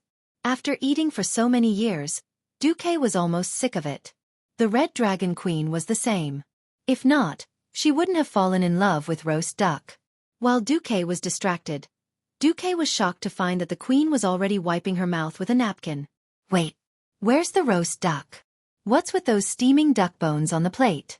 What's with that huge red shadow that looked like a dragon's head? Duque was speechless. Crassus's face was full of awkwardness. Alexstrasza glared at Duque. Why are you looking at me? Have you never seen a lady eat? No. I've never seen a lady like you. Let me tell you, I've already spat out the bones. The humanoid Red Dragon Queen waved her small claws. My liver hurts a little. So there's a version that doesn't spit out bones? At the side, Duque's lovers covered their mouths, looking like they wanted to laugh but didn't dare to. The banquet was held in Duque's fief in the Elven Forest, in the Windy Lake Villa. There were more people at the banquet tonight. In order to welcome the return of the Red Dragon Queen, Theon, and the other Alliance heroes, William, Kalia, Kudrin, and Jurban still chose to use the teleportation portal to welcome the return of the Alliance heroes. It could be said that apart from Anduin and Abendis, who were in charge of the front lines, almost everyone who could come was here. After all, this was both a welcome banquet and a celebration for the victory at Mount Hyjal. As the host and one of the hostesses, Marchioness Elugia personally welcomed these distinguished guests at the door. To Azeroth! To the Alliance's victory! Cheers! Even though he had retired from the position of the Alliance's commander, Duque's position as the core had not wavered at all. Hence, he was the one who gave the toast. Cheers! Strong arms were raised high in the air. Everyone present was either a hero who persisted in the front lines or a king who spared no effort in supporting the fight against the evil king. At this moment, everyone's heart was burning with passion. The Burning Legion's boss, Sargeras, had been sent into the bottomless abyss. One of the two commanders of the Burning Legion, Archimonde, had died at Mount Hyjal. Although the undead army was still entrenched in the Tirisfal forest, the enemy's boss had died. Would the final victory be far away? Cheers! Chapter 987. Cheers! With a few pieces of roasted meat in her mouth that she had just bitten off a steak, Alexstrasza also shouted. The group of big shots wasn't drinking traditional wine now. As a transmigrator, it would be unfair to the audience if he did not bring harm to the world. After the end of the second battle of the Dark Portal, Duque started to work on some technology that was not really technology. For example, brewing technology. Relying on the system's memory comparison and the support of a group of wine fanatics, he managed to produce beer and white wine that tasted 8 or 9 out of 10 before he transmigrated. Now, they were drinking the iced beer invented by Duque. It tasted so good. Even Queen Kalia, who did not like to drink, secretly took a few sips. William's thin beard was covered in the white foam of the beer, and he looked a little funny. Brother Duque, when are you coming back to lead us to attack Tirisfal? Duque smiled. If I don't stabilize my body, I won't be able to command on the front lines. But you can't rush it. There are still more than 100,000 Alliance troops in Kalimdor to clear out the demons. You should at least wait for Mograine and Terrain to return, right? King Nosdormu is too much. Brother, you're in such a hurry to carry out some mysterious mission when your body isn't stable, William muttered. Kudrin nudged Varian in the side with a kind gesture. Who knew? Nosdormu, you bastard. Pay for my feast. As Nosdormu's elder sister, Alexstrasza immediately scolded. She obviously drank a little too much. Even though Duque had repeatedly reminded them not to mix white wine and beer, there would always be dragons courting death. However, this caused the dragon race to scold each other, which was a good thing. Of course, while everyone was celebrating, they were also discussing how to flatten Lordairan's city. In everyone's eyes, Arthas, who had been chopped in half, was already a dish on the plate. However, Duque said that everyone could only be cautiously optimistic. As a living person, Duque could not wait to be burned to ashes by the Forsaken. Unfortunately, in the original history, the next step would be the Lich King Ning Azul rebelling and leaving the Burning Legion. In this life, Duque did not dare to guarantee that Nazul would jump out. Moreover, with Nazul's rebellion, there would no longer be a scene of the Dark Ranger Sylvanas angering Arthas and becoming the Forgotten Queen. Duque had no idea how the situation would develop. It was a good thing that the Calamity Army and the Burning Legion were fighting each other, but if they were still in the same boat, they could only fight to the end. Duque did not respect the original work at all. He did not mind promoting further peace between the Alliance and the Horde. He even thought of enticing the Horde to send troops to attack Lordaeron directly. Unknowingly, it was already late at night, and the banquet ended. Duque could hold his liquor very well. He didn't even need Vanessa's help. However, when he returned to the bedroom, Duque realized that none of the lights were on. Suddenly, an elegant sound of a harp rang out, like the tinkling of a clear spring in the depths of the mountains. It had a familiar and graceful gentleness, and Duque's heart was on fire. "Aurelia, my dear." Just then, the second beautiful sound of a harp rang out, and the song suddenly changed from a solo to a more cheerful ensemble. Windsor? Just as Duke was thinking about what kind of surprise they would give him, the third harp sound rang out. The craftsmanship seemed to be slightly rougher than the first two harps, but after the first few notes, it displayed a wonderful sound of a harp craftsman's level. "This is..." Just as Duque's face was filled with surprise, an even bigger surprise was yet to come. In the darkness, a row of keys appeared in mid-air. It was not accurate to say that they were keys. They were clearly rectangular pieces of ice. An extremely light ice percussion hammer hit the keys, that had a semicircular cross-section, and suddenly there was a clear and melodious sound like chimes. The next moment, when the small hammer needed the previous note again, another piece of ice keys formed under the hammer. The light and clear sound of the harp mixed with the crisp sound of the percussion, forming a wonderful mini-symphony that gave people an inexplicable sense of joy. Suddenly, 12 beams of light surrounded Duque at the same time, neatly arranged according to the position of a clock. What came into view were 5 extremely charming and beautiful women. The one in the middle was naturally Aurelia. She gently stroked the harp with one hand as she leaned on the chaise longue. The rose-red chair complemented her slender and beautiful figure, but it did not diminish her voluptuous figure. She was only wearing a light veil, but her face was full of dignity, causing Duque to gulp non-stop. On the left, Windsor leaned lightly on the windowsill, her posture graceful and relaxed. Under the moonlight, her thick and fluffy silver hair formed a beautiful combination with her smooth and soft jade-like body. Facing Duque, she responded with a gentle gaze. Just the endless love in her eyes was enough to melt Duque's body and mind. On the upper right, Savannah's 2 long legs hung down from the beam of the roof, swaying lightly, as if he was stirring up circles of water in a peaceful stream. The beautiful curves of her long legs served as a contrast to the great elasticity of her muscles. The wind around her gently made the green leaves flutter up and down around her, forming a sharp contrast with the resplendent crown on her head. A little further to the left was a noble woman who also had a golden crown on her head.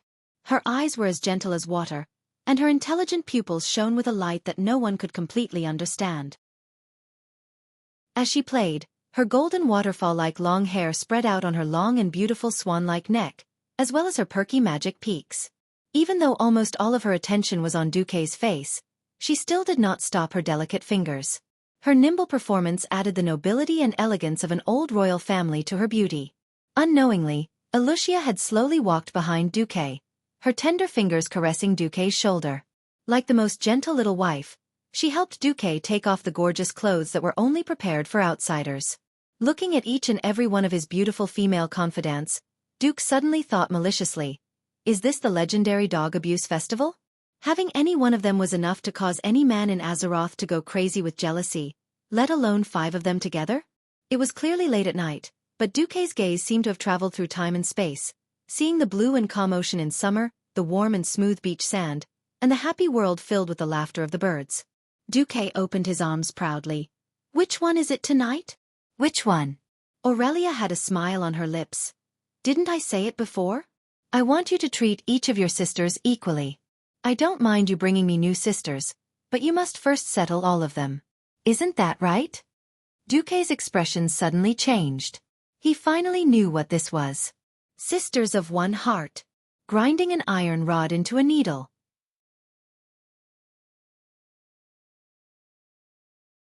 Chapter 988. Such a beautiful scene. If it were any of the players who had fought alongside him in the game, they would definitely be envious and jealous of Duke to death. In the original history, Elugia, who was bound by fate, wandered around Scholomance with an elegant and pitiful appearance. She led the Silver Coalition to fight against the Scourge, formed the Kirin Tor Expeditionary Force, and finally pulled the Dalajan to the Alliance's side. Aurelia, one of the 5 heroes of the Dark Portal who went missing during the expedition to the Outland, was honored as one of the 5 heroes of the Dark Portal, and had a statue erected in the King's Valley in Stormwind City. Not only was she the heroine of the Alliance, but she was also the leader of the series of fierce battles against the Scourge and Mount Hyjal, but she was also the object of countless men's lust. She once resolutely fought against the Scourge, died in battle, and was resurrected as a banshee, became the Forgotten Queen, and finally fought her way to the throne of the Great Tribe. Among the 5 beauties, getting one was enough for Xueqi to brag to his friends for the rest of his life. In the end, Xueqi took all of them. The satisfaction that filled every corner of his soul was something that nothing he did before he transmigrated could compare to. Now, these 5 women actually said that they would work together to deal with him? Humph. As the living proof of my outstanding achievements, you actually dare to challenge my position as the head of the family? You are really seeking death. Nothing to say. Draw your sword. Come on. Fight to your heart's content. The moment Xueqi's godly sword appeared, one sword culled 19 continents. Are you guys scared or not? At this moment, no matter if it was the female ranger hero who had once fought her way through the mountains of corpses and seas of blood, or the noble queen who was as noble as if sitting on the clouds, every delicate and beautiful face revealed a trembling expression. They unconsciously remembered the tragic scene of being beaten by Xueqi's godly sword, and the humiliation of kneeling and begging for mercy in front of the powerful godly sword. Looking at the aggressive Xueqi, Aurelia lightly pursed her lips and immediately shouted, "Sisters, what are you afraid of? He is only one person." That's right. There was only one Xueqi. But Aurelia, aren't you expressing your guilty conscience by saying this? Don't you know that whenever a guy says something like that in a movie, he's always the first to be killed? Hee. I, the Storm Duke Dumoke, will kill you 1,000 times. In a group fight, there was no other way. First, take care of the leader. The sword chi was like a rainbow, and the spear was like a fierce dragon. Before Aurelia could finish her sentence, she was already knocked down by Xueqi. The attacks that were as dense as raindrops easily rendered the dignified and elegant big sister speechless. She could only endure the storm bitterly, struggling at death's door. At this time, Xueqi's ferocity finally aroused the common hatred of the women, and Xueqi soon fell into a state of siege. Don't worry, watch as I raise my sword and fight in all directions at night. Who was she? Gradually, it was no longer important who the enemy was. What was important was that he knew that she was the enemy. You're here to help? Kill. Accidentally caught? Kill. Join forces to attack those who offend my authority? Kill. Anyway, Xueqi's godly sword never killed nameless people. Since you've encountered my godly sword, surrender and beg for mercy is your only way out. Xueqi suddenly thanked himself for switching to a priest. What's so good about a priest? A priest has a lot more spiritual attribute points than a mage. What is spiritual? Spiritual is the recovery of magic power. With magic power, there is combat power. I, Duke, am invincible.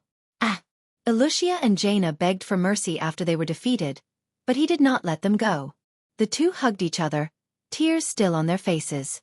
Aurelia was defeated on the chaise longue. Windsor was killed on the windowsill. Savannahs could not escape from the god of war, Xueqi's pursuit even if he fled to the roof. This battle was simply earth-shattering. Before the sky brightened, Xueqi dashed out valiantly in a long robe. Xueqi snapped his fingers. Let me sleep for a few hours. Then, please give me 12 fried eggs and 24 high-level mana potions. Pretentiousness is always with me. Xueqi's arrogance was so great that it almost scared the 2 maids to death. After sending the 2 maids away, Xueqi fell to the ground with a thud. His last words before he died were, "My harem is not complete yet, I still need to work hard." The next evening, Xueqi asked Solarian to open a teleportation portal and bring him to the Dalajan ruins to meet Lothar. Xueqi, you want us to reduce the intensity of our attacks? So that the Calamity Army and the Burning Legion will fight each other and cause internal strife? Anduin, The ultimate goal of eliminating these evils has never changed. But don't you think it's better for us to fight a strong and unified enemy? Two evil enemies that have been weakened by each other? Anyway, the main forces of Turalyon and Mograine have not withdrawn from Kalimdor. We can't organize a general attack at all. It's better to just slow down. Anduin stroked his chin, which had a lot of white beard. Duque, your idea is indeed good. But are you sure that Lich King Nazul will rebel?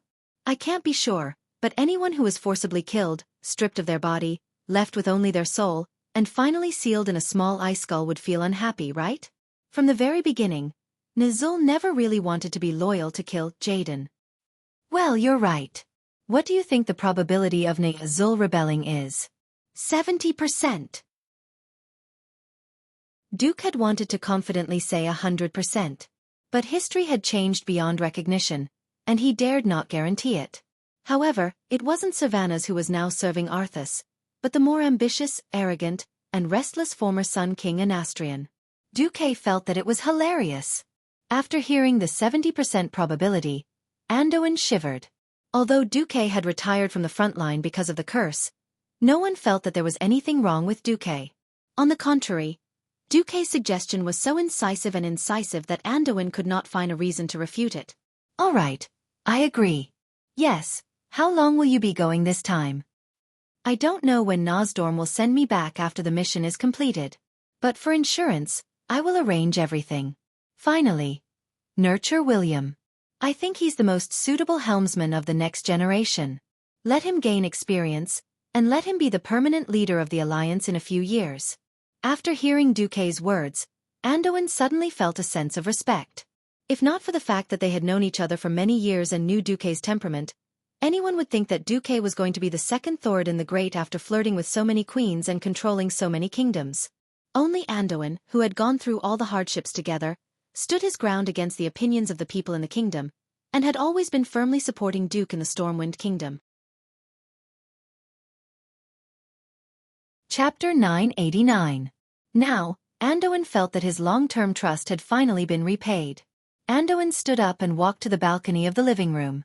He faced the sky and the south, where his childhood friend had died. It was also where the city of Stormwind was located. In his heart, Anduin shouted, "Lang! Lang, did you see that? We did not trust the wrong person.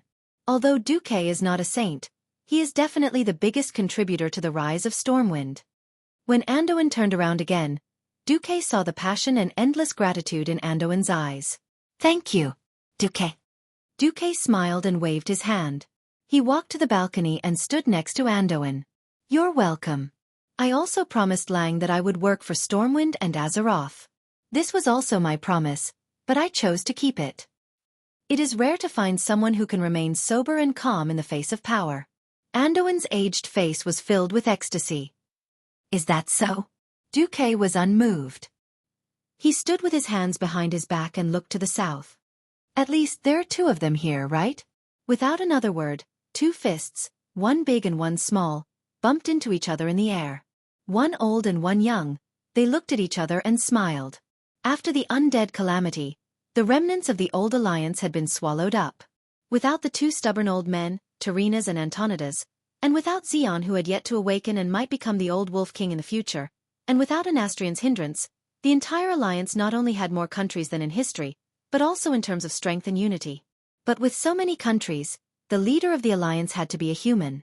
The human population was large, and there were also many countries. The overall strength of the race was stronger, which meant that the alliance could only have humans as its core. Unfortunately, the leaders of the human countries had all sorts of problems.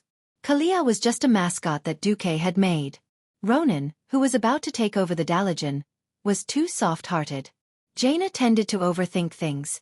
As the saying went, even a wise man would make a mistake. Putting aside Gilnis, who had yet to return to the Alliance, and Stromgard and Alterac, if Duque didn't seize power, the only one who could be the leader of the Alliance was William. It just so happened that Duque himself had been affected by Archimonde's parting gift and turned completely dark. So Duque took advantage of the situation and stepped down. Duque had asked himself more than once, if not for the threat of the Burning Legion, would he want to become the Emperor and become the second Thoradin the Great? The answer was yes. Who wouldn't want to be the Emperor? If you can manage others, Why should you be managed by others? Unfortunately, he couldn't be the emperor. This was not as simple as a hot potato. If the human countries formed an empire, then the alliance would no longer be an alliance. It would become an empire and its allies. Would the other races be willing to become the underlings of the human empire?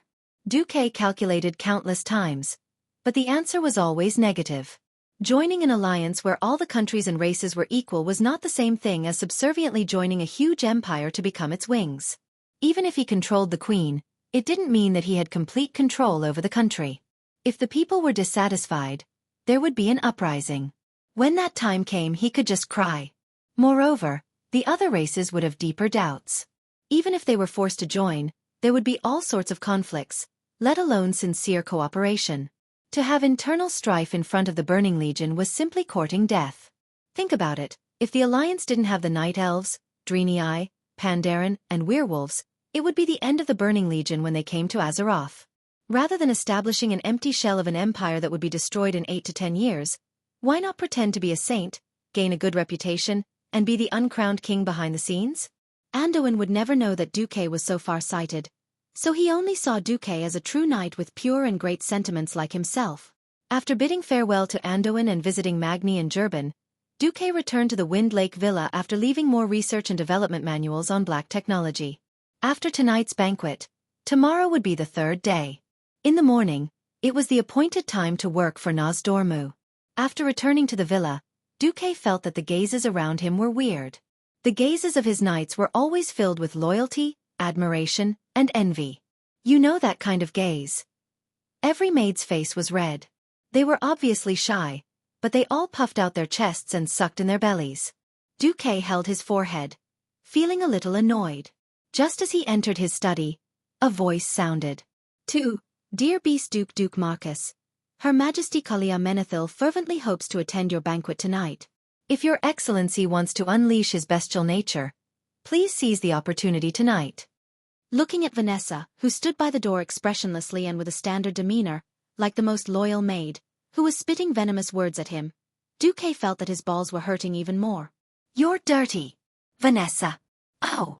Are you going to toy with Princess Kalia's pure maiden heart before completely trampling and abandoning it? All right, I understand. I'll reject Her Majesty Kalia now." Solarian, who was behind him, finally could not help but burst out laughing, while the person involved, Xueqi, spat out a mouthful of blood. What the hell? Vanessa had really thrown caution to the wind. I really shouldn't have put them together back then. They've already formed a clique. Xueqi's heart almost softened. However, after the bitter battle last night, Xueqi knew that he couldn't take it anymore.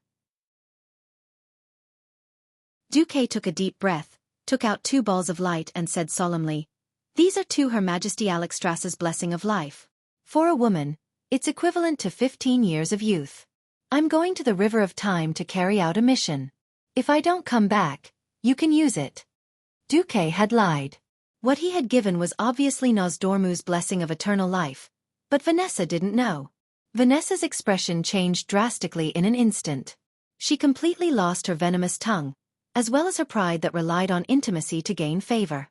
Tears streamed down her face. Without even half a second's consideration, she sent back a ball of light.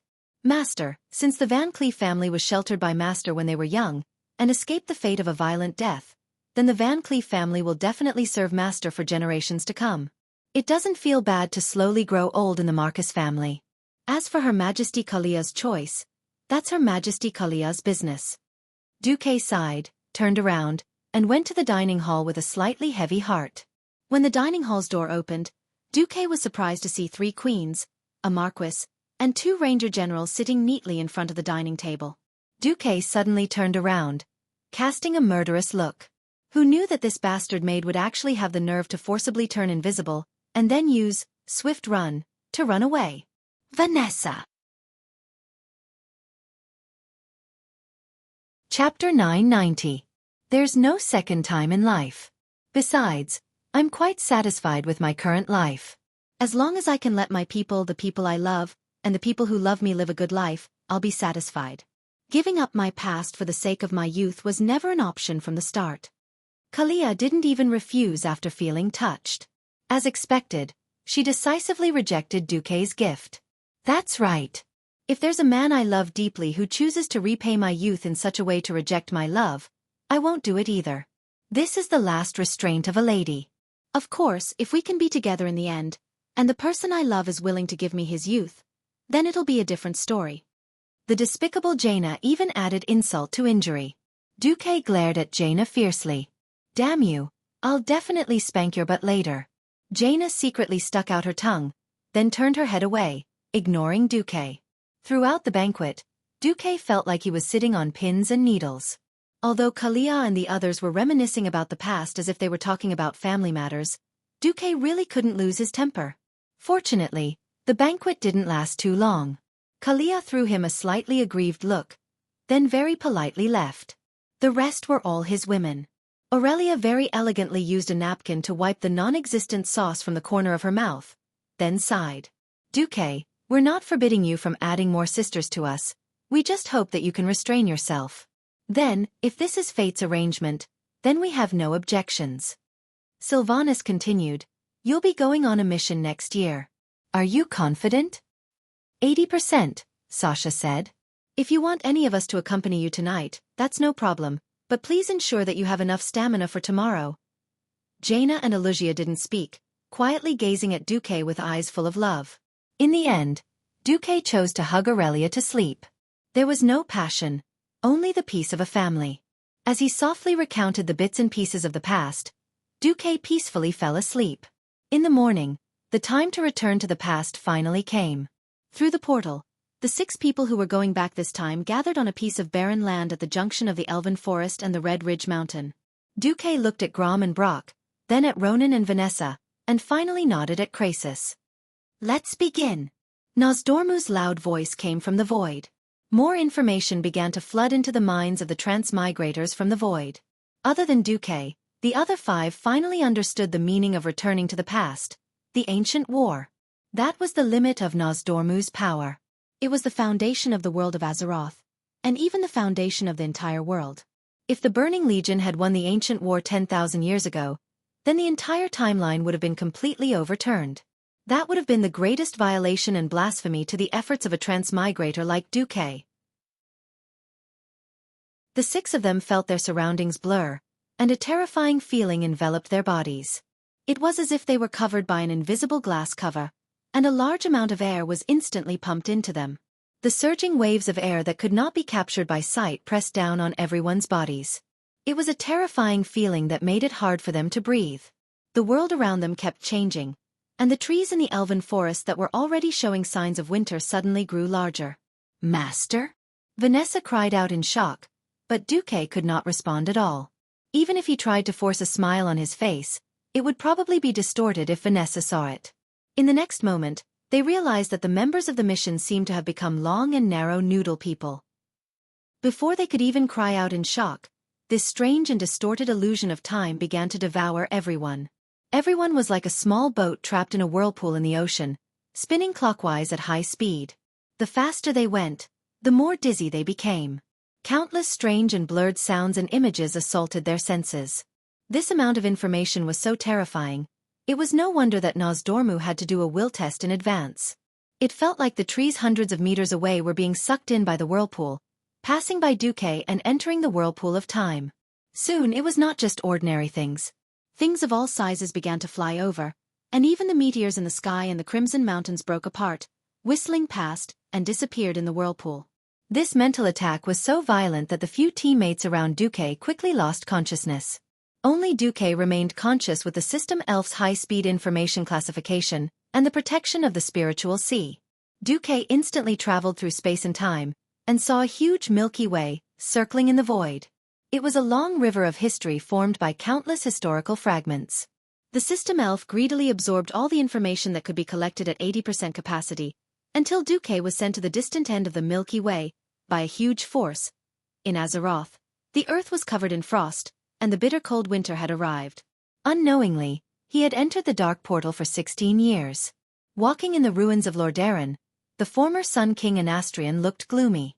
Of course, any lich would look extremely cold and evil to a bystander, regardless of whether they preserved their appearance when they were alive, or if they directly cut off their heads and left only a skull. As the highest-ranking defector who volunteered to join the Calamity Army, the Sun King had always been allowed to retain his will and all his subordinates. Even the corpses of the High Elves that the Calamity Army slaughtered would be assigned to him after they became immortals. Anastrian had obtained the immortality that he wanted more, but he always felt that he had lost more. Yes, it was status. In the past, he was a king that no one could command and order. A high and mighty king. After surrendering to the Calamity Army, even if he could retain a large number of subordinates, he still felt that he was a damned slave.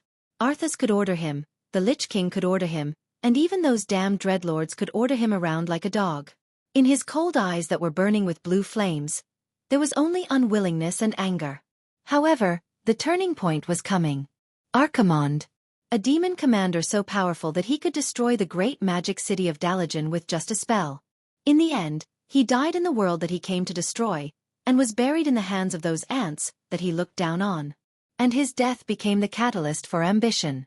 What was more interesting was that Anastrian noticed that no one actually informed the dreadlords of the news of Archimonde's death.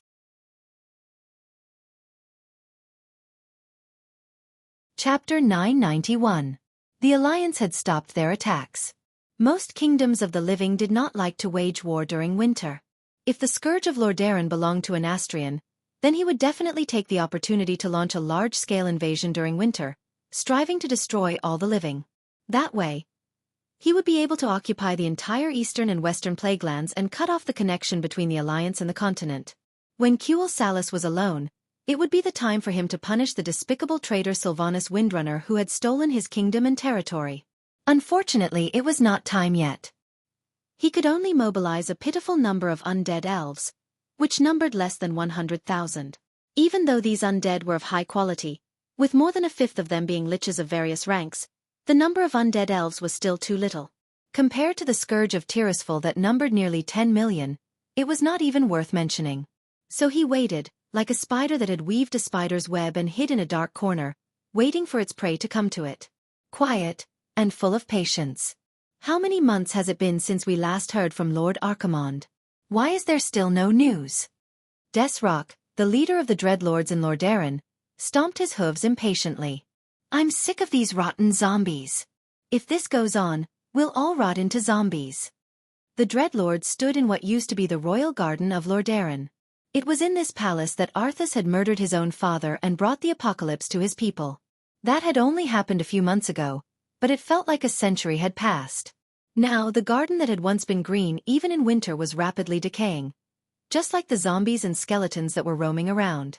Our duty is to manage this place, Desrock, another dreadlord reminded the leader. Another dreadlord reminded the leader, then we have to stay here and ensure that the scourge can attack at any time. Of course I know that, Verimithas.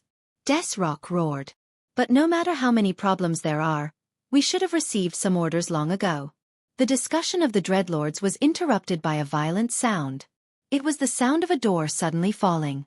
The two demon kings turned towards the source of the sound at the same time and opened their bat wings vigilantly, letting out low growls out of habit. Unexpectedly, the one who appeared in front of them was Arthas, a death knight who had disappeared for many months and was no longer valued by the demon kings. The humans on the eastern side of the undead barrier claimed that they had sliced Arthas in half at the waist, and it did seem to be the case. After all, the lower half of Arthas' body clearly didn't belong to him in the first place. However, that lower body had already fused perfectly with him. Squeezing the horse's abdomen, Invincible stood up and raised its front hooves.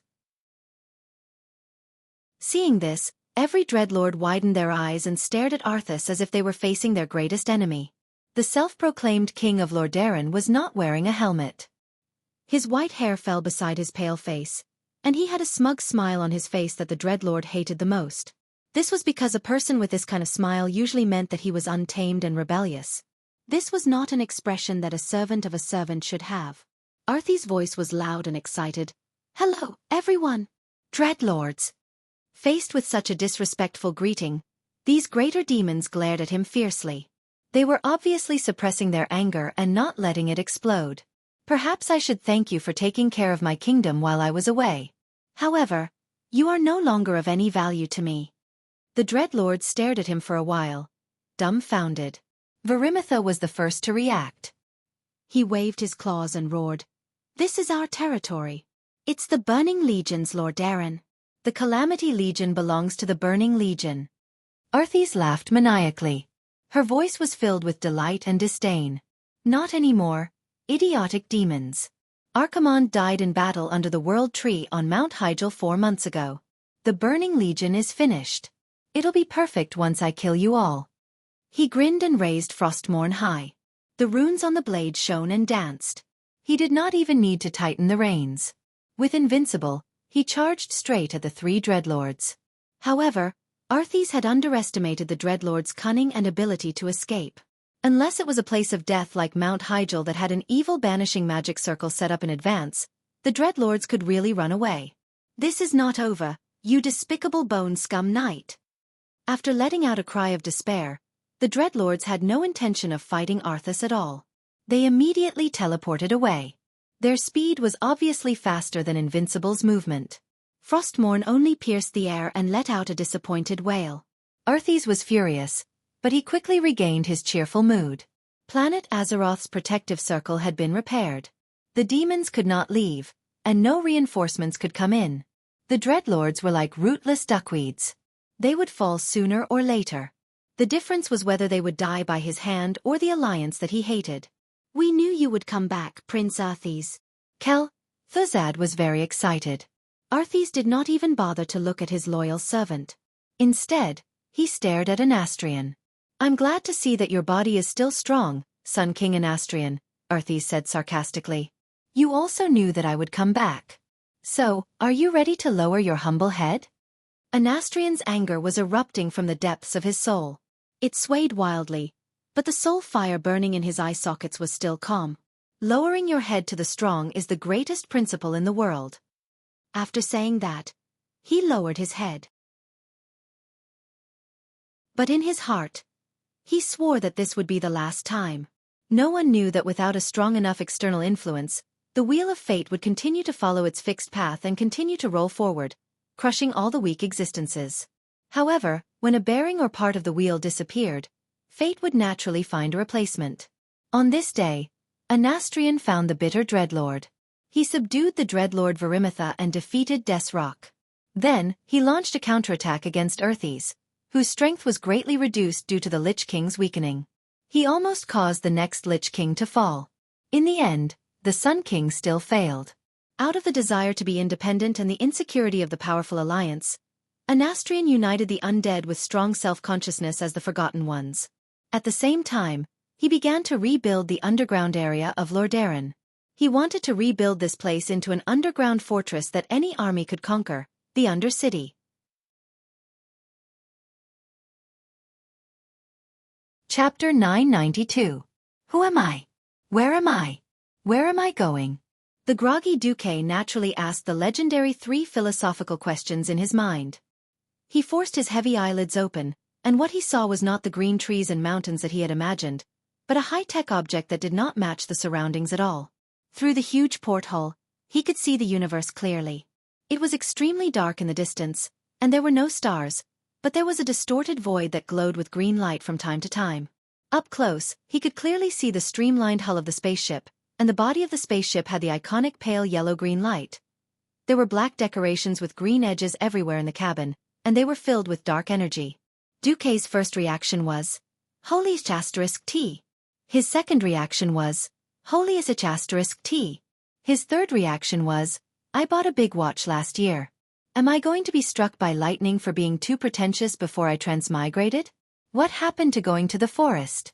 Throwing me into the Burning Legion's battleship. Nosdormu. Believe it or not, when I go back, I'll throw this battleship over there one day to cover your ass." That's right. The pale Duque was horrified to find that he had been thrown into one of the Burning Legion's battleships from 10,000 years ago by that bastard Nosdormu.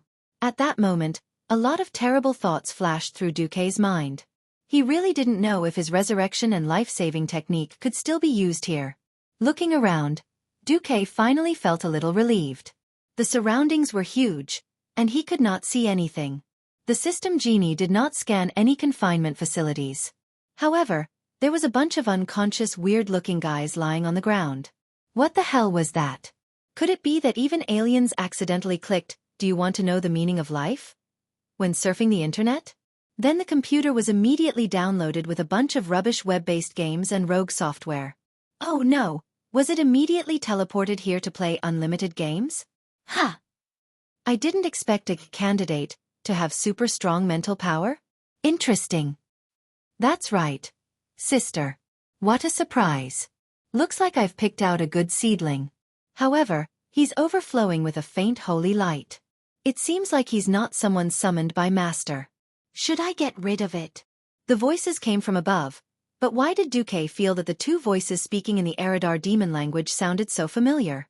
Raising his head, Xueqi's face darkened.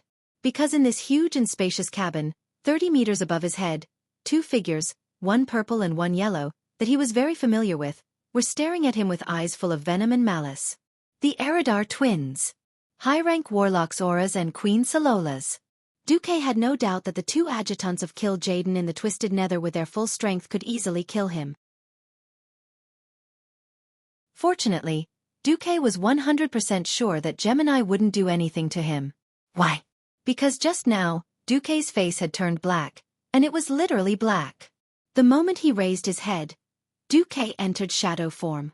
This was especially so for Queen Salolas who specialized in shadow magic. We're on the same side, don't shoot. As expected, the Eridar twins' clear and melodious giggles could be heard. Hee. Interesting. Really interesting. Using light to cover up darkness? What a magical creature. Looks like we don't have to wait and choose anymore. It's him then. We can get rid of the rest. Yes. The Burning Legion's way of dealing with things was always so simple and violent. Why was the Burning Legion called this? Wasn't it just burning down millions of stars, turning every conquered planet into scorched earth, and annihilating all life? Originally, Xueqi wouldn't feel the slightest bit of pain even if all the monsters and Godzilla and xenomorphs lying on the ground died. But not this time. Xueqi bowed deeply. What came out of his mouth was the translated Eridar demon language. Respected Lady Auras and Queen Salolas, please wait a moment. I have a servant there. I believe that with him, I can better serve the Burning Legion. Duke was pointing at Grom Hellscream, who was still unconscious.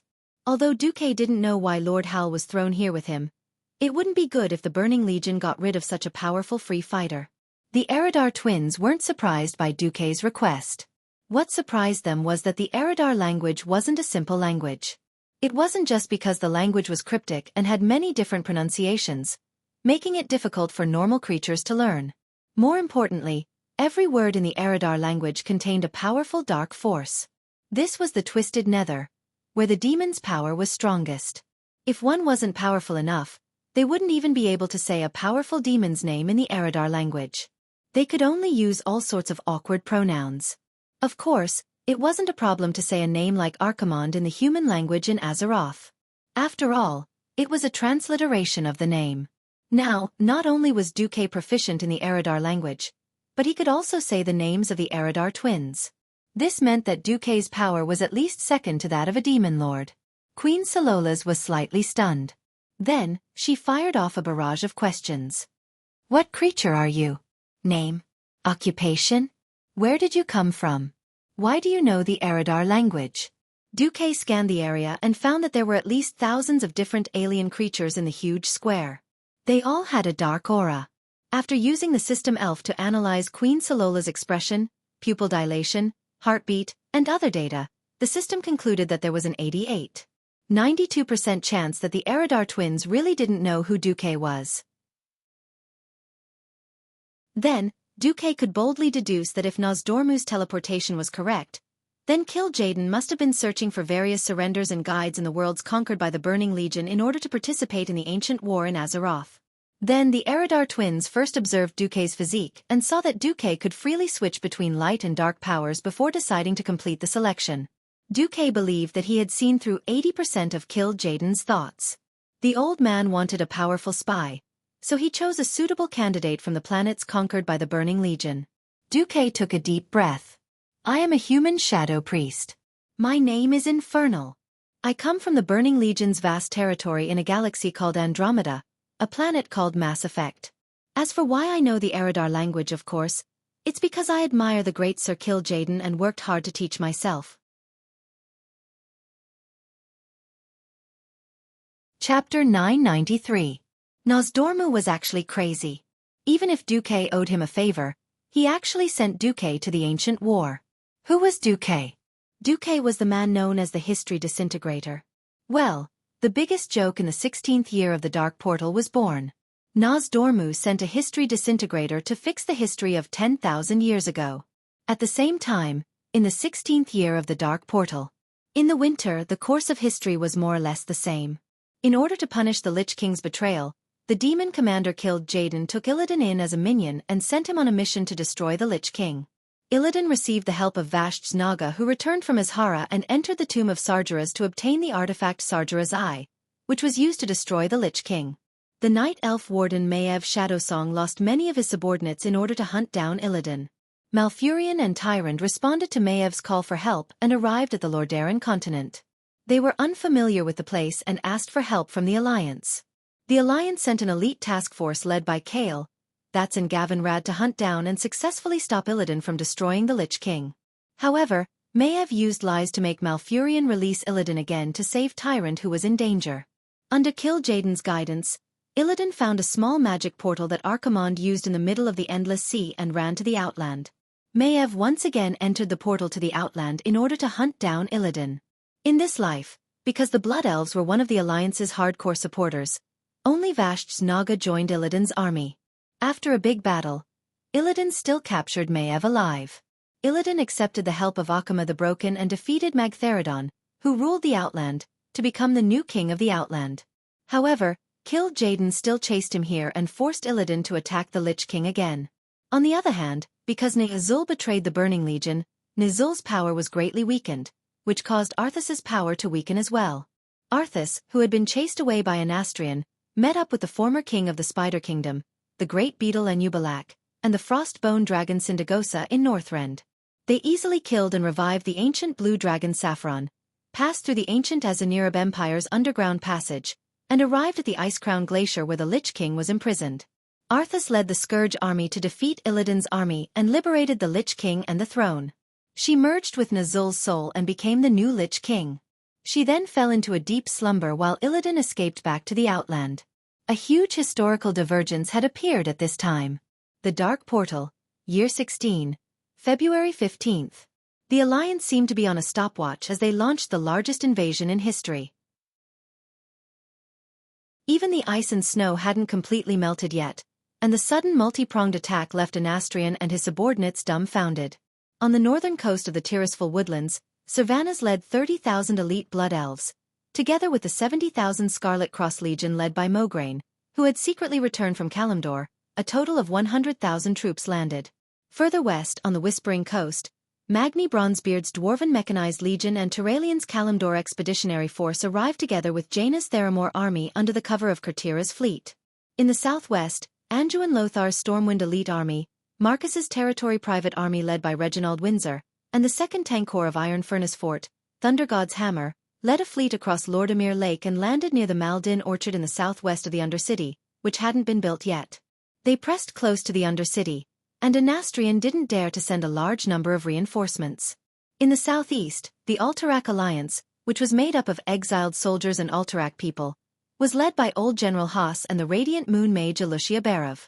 They followed the Alterac mountain range and approached the Undercity. In the east, in the Hearth Valley, the dwarves used the new technology left by Xueqi, a new black technology product called the Shield Boring Machine. The dwarves didn't have such a beautiful generator, so they used Avatar to turn the shield boring machine. They spent a whole winter to open up 3 huge tunnels that could accommodate 2 carriages side by side. The undead barrier that blocked the Western Plaguelands and the Tirisfal Woodlands throat from Hearth Valley all the way to Venomous Spider Valley had become a mere decoration. The 1st Tank Legion of Iron Forge, which was renamed Lightning, launched the textbook, Blitzkrieg, that was proposed by Xueqi 13 years ago. In just 2 days, they crossed the Spider Canyon, which was infested with poisonous spiders, and crossed more than 200 kilometers. They surrounded the 500,000 undead army that was guarding the undead barrier. The Empress Dowager, Gavinrad, and the Scarlet Crusade led by Abendis, as well as the Dwarves' Tank Legion, to block the retreat of more than 1,000,000 undead army. Coordinating with them was the Stratholme army led by Sai Dathrahan in the east, with the Stratholme army as the core. The 200,000 Lordaeran soldiers who weren't elites couldn't attack the fortress, but the undead army that was suppressing the undead barrier wouldn't be a problem. Anastrian had been a king for 3,000 years, but he had never seen such a complicated military attack. Advancing from multiple routes and attacking from multiple directions. The news he received in Undercity was often delayed. By the time he received the news and wanted to send reinforcements, the undead army that was originally guarding the area was basically done for. They were either surrounded or devoured by the reinforcements. Originally, the new Forgotten Kingdom wouldn't be so passive if they could destroy or heavily injure the undead army along the way. In fact, the Sun King did the same. He personally tried to get rid of the most crucial First Tank Legion of the dwarves, and get rid of Gavinrad and Theon. In his imagination, with his strength as a Breaking Dawn mage, killing a few paladins wouldn't be a problem at all. In the end, he ran into Jaina, Solarian, Caponia, Gina Goldsword, and of course, his precious son, Kael that's, who made him mad. Unfilial son. Kneel. The Sun King wanted to suppress his son like before. My great father, Anastrian Sunstrider, is dead. As a mage of the Alliance, I have no need to listen to an evil undead like you who shares the same name as my father. After experiencing the Battle of Mount Hyjal, Kael, that's, who had cleared his name and become a hero, had a completely different spirit from before. From the day he killed Archimonde, he finally had the backbone of a powerhouse.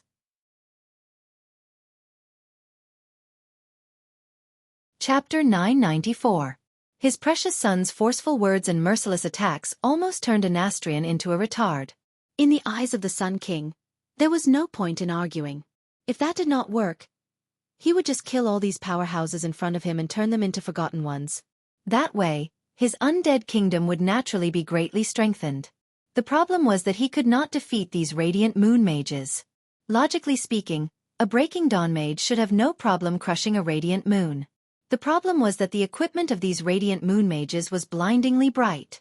They were all high-grade epic-grade equipment from Mount Hyjal, and their various attribute bonuses were many times higher than Anastrian's. Although he had once been the Sun King, and his equipment was definitely not bad, being the best of this era, his opponents had equipment that was 2 whole generations ahead of him.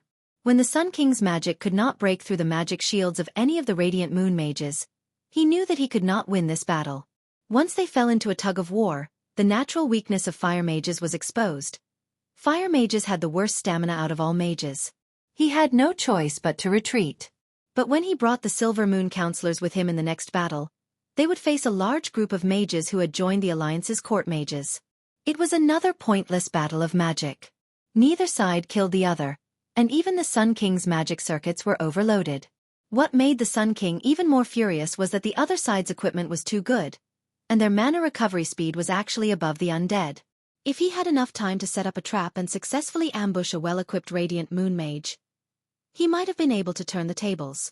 Who knew that the Alliance would follow the strategy that Xueqi had left behind from the start? They only wanted to not lose in a battle of magic. Thus, the entire team of mages stayed together, and the Sun King could not find a chance to attack. As a result, the magic domain could not suppress the undead, and the battlefield below became the Alliance's domain. In just a month, the 6 armies wiped out nearly 10 million undead creatures and gathered in Gloom City, surrounding the once most resplendent jewel of the Lordaeran continent. Looking at the dilapidated Lordaeran city, Mograine and the rest of the Lordaeran people sighed endlessly. Hurry up and attack Lordaeran city. Drag out Anastrian who stole our Lordaeran's pearl and purify him. Mograine raised Ashbringer high, full of fighting spirit. However, Anduin waved his hand and pointed at the collapsed city wall. It's easy to take down Rotterdam City, but it's not easy to take down the newly built Gloomy City.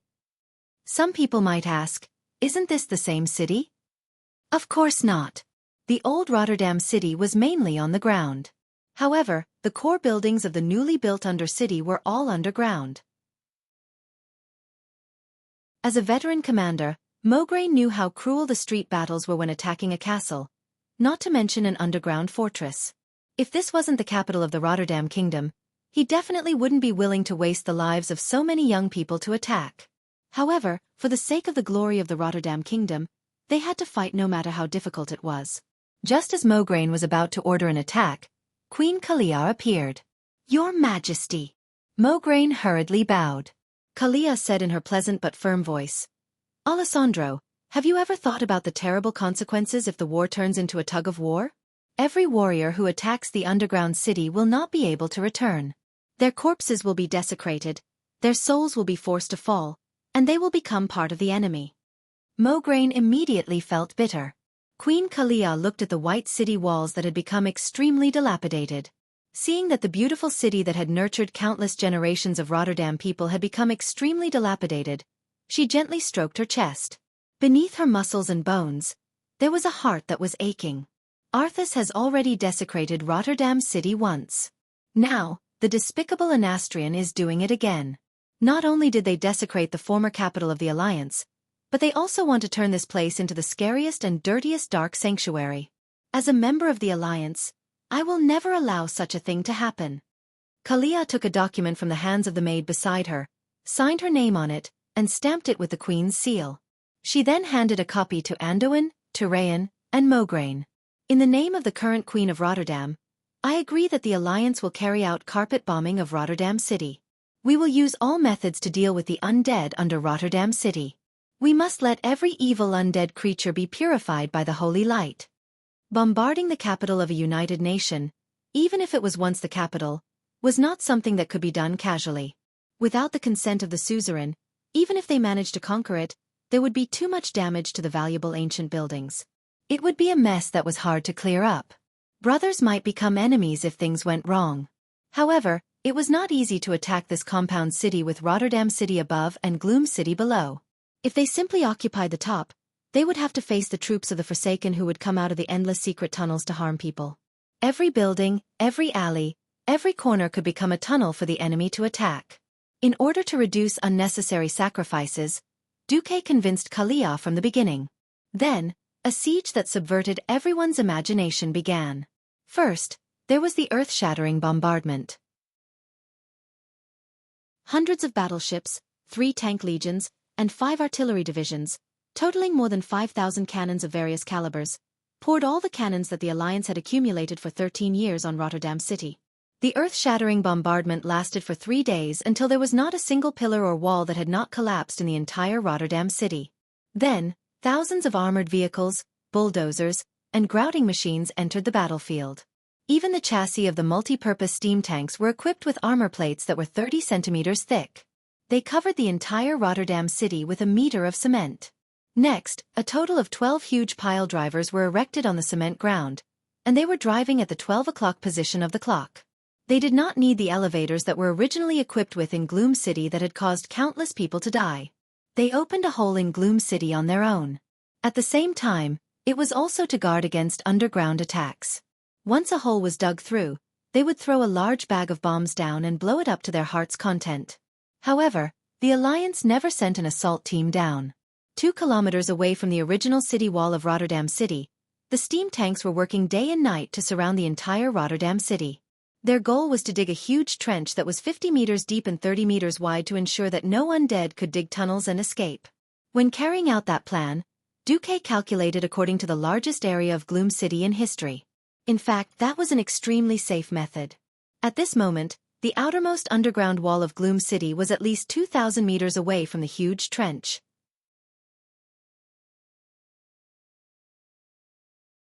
Chapter 995. In the sky, griffins from the Eagle's Nest Mountain patrolled day and night. On the ground, the Watchtower Army, the Scarlet Cross Legion, the Storm Griffin Division, the Steel Stove Fort Tank Army, and 300,000 other Alliance elites were guarding the place. In the distance, to reduce the pressure on supplies, the Rotterdam Kingdom's militia had begun to retreat to Stratholme. The rest of the average Alliance army, under the leadership of generals such as Abendis and Gavin Rad, were clearing the remaining undead in the Tirisful woodlands. In the south, there were hundreds of warships. Under the water, there were the Murloc General Mogger and the Naga General Wa, leading the 50,000 Murlocs and Naga army. There was no door to heaven and no road to hell. The entire Gloom City was tightly surrounded. When Sun King Anastrian knew that the entire Undercity was surrounded like an iron bucket, he was in despair. He couldn't even defeat the Alliance's mages if he fought them head-on. If he couldn't even defeat his only advantage, there was no need to talk about the others. He had indeed organized the destruction of those strange and shocking pile drivers time and time again. Unfortunately, the strange liquid rock used by the Alliance was soft at first, but soon became extremely hard. Even the crypt fiends, who were good at digging holes, couldn't easily break through 3 to 4 feet of rock. Usually, when his troops broke through to the ground, what awaited them was a circle of holy knights, sharp elven arrows, and countless cannons. If it was at night, there would be flares as bright as day. It was already March, and the Alliance's siege did not relax at all. It was like a noose, strangling the necks of the Forsaken. Even if they didn't need to breathe, they felt that their rotten heads would be twisted off at any time. Anastrian was in despair. His desire for power made him rebel against Arthas when the Lich King was weak. Now, he and the Forsaken betrayed the Burning Legion and the Scourge army at the same time, but the Alliance accurately seized the opportunity of their internal strife and attacked them fiercely. If it was too early, before he rebelled, Arthas would more or less support him. If it was too late, he would be able to completely subdue the 10 million undead. Unlike now where the undead army had just gotten rid of the Lich who had chosen to pledge loyalty to the Lich King, the Alliance army had arrived. The undead army had no combat strength at all and were directly destroyed and purified. The former Sun King once again felt the terror of Xueqi. Even if the former commander of the Alliance announced his retirement, the plan he left behind was still displaying a terrifying effect. In fact, Anastrian was overthinking things. Duke had never told anyone that the guild he was in before he transmigrated was called Punching Undercity, Stepping on Thundercliff. Of course, on the battlefield of Atlantis Mountain, the Horde guild that was the fiercest against him was Make All Alliance Girls Pregnant with Horde Children. As the destroyer of history, Duke simply could not tolerate the continued existence of the Forgotten Ones in the Rotterdam Kingdom and quelled the loss at the moment when the Rotterdam Kingdom and quelled the loss were being protected. In Duque's eyes, Nazul's betrayal was inevitable. If Anastrian jumped out as well, it would be even better. Hence, after winning against the Arkherons, the Alliance had prepared 2 siege plans. Now, they were lucky enough to use the perfect one. As long as the Undercity was torn down, Xueqi firmly believed that the Alliance would manage the entire Eastern Kingdom like an iron plate, and anyone who came would have to fight until their teeth were broken. On the 1st of April, the outer city of the Undercity, which was originally only 1/3 the size of the original history, had all fallen. The Alliance's frontline positions in the north, south, east, and west all had a powerful paladin and radiant moon mage in charge. The Forgotten Ones relied purely on a circular underground river that seemed to be full of green venom to protect the central city. At this time, Anastrian finally gave up hope and announced to give up the Undercity, retreating to the Kalimdor continent. At the moment when Xueqi was forced to temporarily become a priest, Anastrian was the strongest pharaoh in the world. If he wanted to open a portal and leave, no one could stop him. In fact, from the start of the war, the Alliance's military goals did not include killing Anastrian. You're leaving, right? I won't send you off. Of course, since the Forgotten Ones were destined to be the Alliance's enemies, the Alliance immediately launched a strong attack after sensing the spatial fluctuations. Multi-purpose steam tanks directly pushed a large number of sandbags into the Green River, set up pontoons, and the army directly pressed forward. After half a day of fighting, the Sun King, who was not in the mood to continue fighting, finally withdrew about 20,000 Forgotten Ones. Most of the Forgotten Ones were purified by the Alliance army. Long live victory! Long live Her Majesty Kalia Menethil! Lordaeron has been recovered. Long live the Alliance! Whose tears were flying? Whose cheerful laughter was reverberating in the air? No, it wasn't someone's. It was everyone's. It belonged to every member of the Alliance. Ever since Arthas killed his father and destroyed Lordaeron last year, followed by Archimonde's arrival, the entire Lordaeron continent and even the world of Azeroth had suffered too much. Every living creature in the world was under the threat of death. The dark clouds of fear lingered above everyone's heads for too long, so long that they almost forgot what victory and safety felt like. Now, Archimonde was dead. The undead that occupied the Lordaeron continent was wiped out. How could everyone not be wild with joy? On the ruins of Lordaeron, there were crowds of revelers everywhere. Humans held the arms of gnomes and raised them up high. Dwarves and elves competed in drinking. Everyone was reveling without a care in the world. On this day, with the recovery of Lordaeron, It was announced that there was no longer an organized Scourge army and Burning Legion in the entire Eastern Kingdom. This day was also designated as Victory Day by the people of Lordaeron. On the other hand, because everyone generally thought that Azul was too stupid to betray the Burning Legion, and the second idiot, Anastrian, rebelled again, and it was the two idiots who fought together that allowed the Alliance to destroy the powerful undead army at a very small price, everyone privately called this day April Fool. They used this to mock Azul, who was trapped in Northrend, and Anastrian, who was in the winter-spring region of the Kalimdor continent. After the noisy banquet, the three Windrunner sisters, Jaina, Elucia, Kalia, and the rest gathered together. Aurelia raised her wine glass high. This is the victory that was achieved with the strategy that Duque left behind. This glass is for the man we love the most. Cheers! No matter how much alcohol they could drink, the 6 women drank it all in one gulp. Then they cursed inwardly. Duque, you bastard, why haven't you died yet? Chapter 996. However, there was still no news of Duque. Even when Aurelia tried to contact Alexstrasza and Nosdormu, she did not get a definite answer. The damage to spacetime has not been repaired. They can't come back for the time being. This was Nosdormu's answer under the Red Dragon Queen's interrogation. Time passed day by day. Due to the constant invasion of werewolves from the Silverpine Forest, the Alliance organized an encirclement in May. The effect was not very good. The werewolf disease was an infectious disease similar to the plague. Anyone who was bitten by a werewolf would become a werewolf. This was similar to the snowball tactics of the undead. If it was just to exterminate the werewolves, it would be easy. The problem was the strange characteristics of the Emerald Dream. After the Emerald Dream area that Erigel used to make the werewolves sleep was opened, there was more than one exit. Werewolves could appear out of nowhere anywhere in the entire Silverpine Forest area. The werewolves constantly attacked the Alliance's supply team. As a result, the number of werewolves increased. In desperation, they could only announce a border blockade. Just like 13 years ago, the Alliance divided the Silverpine Forest border into the north and south. As a result, Gilneas, which was hanging on the cliff, became an independent country outside the Alliance. On the other hand, in view of Illidan's repeated troubles, the Alliance decided to reopen the Dark Portal and send an expeditionary force to see what kind of environment it was. After repeated discussions, this advance force of only 30,000 people was led by Gavin Rad, Daneth Trollbane, Kale, Thats and their followers who were eager to make a contribution. They began to kill their way into the Outland, which was now Draenor's Hellfire Peninsula, and built a forward base on the peninsula. However, due to unknown interference, the interstellar teleportation suddenly stopped after the advance force reached the opposite side of the Dark Portal. The Alliance had no choice but to announce that the advance force was missing. This year, the Alliance finally ended its state of war and returned to building peace. Due to Duque's warning before he left, no one dared to take it lightly. The Alliance began to secretly focus on the Black Rock Mountain between the Scorching Canyon and the Burning Steppes. Because, according to Duque's prophecy, which was not a prophecy, the huge fire elemental force behind Baron Geddon, who had appeared in the Battle of Blackrock Mountain to scare people, would sooner or later come out to cause trouble, turning back time.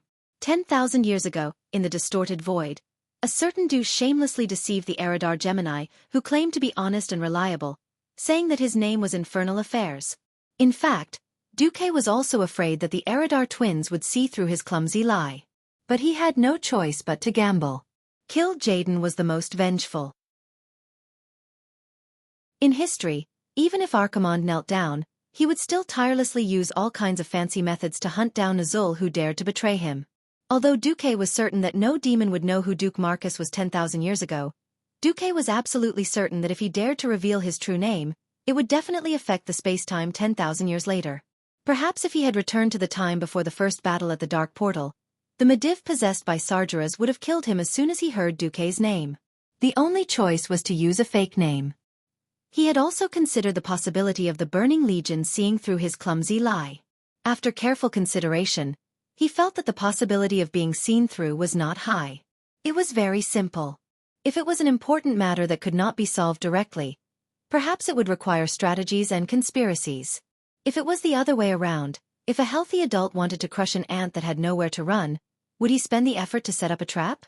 Duque guessed that since the time he came to was before the Burning Legion's first invasion of Azeroth, It was very likely that this was a matter of selecting talents from conquered worlds. What was left of the worlds conquered by the Burning Legion? Not even a single hair was left. Jaden would constantly absorb races that he thought were strong to join the Burning Legion, such as the Abyss Lord and the Dreadlord. After all, those that he took a fancy to were few. Most of them were the members of the Burning Legion who had their home planets destroyed and could not meet the official standards of the Burning Legion. In Jaden's eyes, those pitiful creatures that had their worlds destroyed, whether they were former guides or great traitors, were all of little value. They were just a little higher than ants, and could not enter his discerning eyes. Would such an existence have a very perfect record? Xueqi was the first to not believe it. Furthermore, because of his guilty conscience and afraid that Tyrant would find out, Xueqi had specially carried out a microplastic surgery on himself before he transmigrated. He had injected a large amount of holy light into his cheekbones and chin, stimulating the nearby muscle tissue to become red and swollen. This made his eyes more sunken, thinner, and scarier. Since he was not killed immediately after he woke up, it proved that the twins of Eridar did not have a complete list of names and appearances. With such a well-founded deduction, if Xueqi was still implicated, it could only be said that he was unlucky. Obviously, Xueqi had passed the test. Queen Saloras nodded, revealing a charming smile. Mr. Infernal Affairs, is it? You're not bad. Bring your servant and follow me. This is a direct order from Lord Jaden. If you do it well, you will definitely become an official member of the Burning Legion. Acting Emperor Xueqi showed an appropriate expression of ecstasy. I swear to serve the Burning Legion with my life. After that, Duke ran off to wake Master Howl up with a jolly look on his face. To show off his strength and also secretly cheat, Xueqi immediately used Mental Whip. This Shadow Priest signature skill was not damage, but damage to the enemy's mind, weakening the enemy's will. This also made it convenient for Xueqi to turn the current situation into a mental transmission and directly enter Grom's mind. At least, Grom would not act recklessly. Grom woke up with a painful convulsion. His mind was in a mess, but long before he woke up, he had been told that they were deep in the enemy's territory and had to listen to Xueqi. Huff, huff, huff. Grom, who was panting with his thick nostrils, felt a headache coming on. He did not know what to do in the ancient war 10,000 years ago. He had been hoping to listen to Xueqi. Who knew that it would be such a lousy situation? Luckily, he had already broken free from the curse of Manarotha's demon blood, and was not as violent and impulsive as before. Otherwise, he was afraid that he would not be able to control himself and rush forward with Blood Roar. Feeling the gaze of the Eridar twins, Grom finally stepped onto the stage of an actor. He lowered his head, feeling a little fearful and uneasy.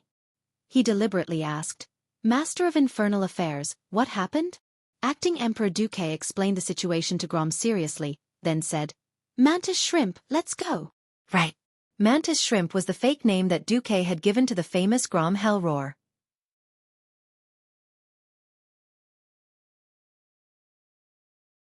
Chapter 997. Grom Hell's Roar. A great hero who loved his tribe deeply, and was willing to fight to the death for it, was now experiencing the greatest and most terrifying psychological shock in history. As a pioneer who had been through countless battles, and had seen many different civilizations, Grom had never seen such terrifying technology before. Before him was the interior of a starship that was hundreds of thousands of square meters wide, with a 1,000-meter-tall dome. The architectural style inside was not unfamiliar to him at all. It was similar to the Shotrath city of the Draenei, which he had once destroyed. However, it was different from the flashy style of the Draenei, which was like a bubble that would shatter upon being smashed. The interior of the starship was filled with power. The power of dark powers. The power of darkness. He did not know what Xueqi had done before he woke up, but he knew very well that he owed Xueqi his life again. Because when he woke up, the creatures around him that were also asleep, or just about to wake up, were mercilessly abandoned. The flames of dark powers that he was not unfamiliar with sprang up from the floor like shackles, easily restraining the seemingly powerful creatures. There were 4 gorilla-like creatures as tall as him, with 4 arms. There were monsters that were as soft as mud, but occasionally had dozens of needles poking out of them. There were also humanoid creatures that looked like they were made out of platinum. All of them were emitting powerful energy waves.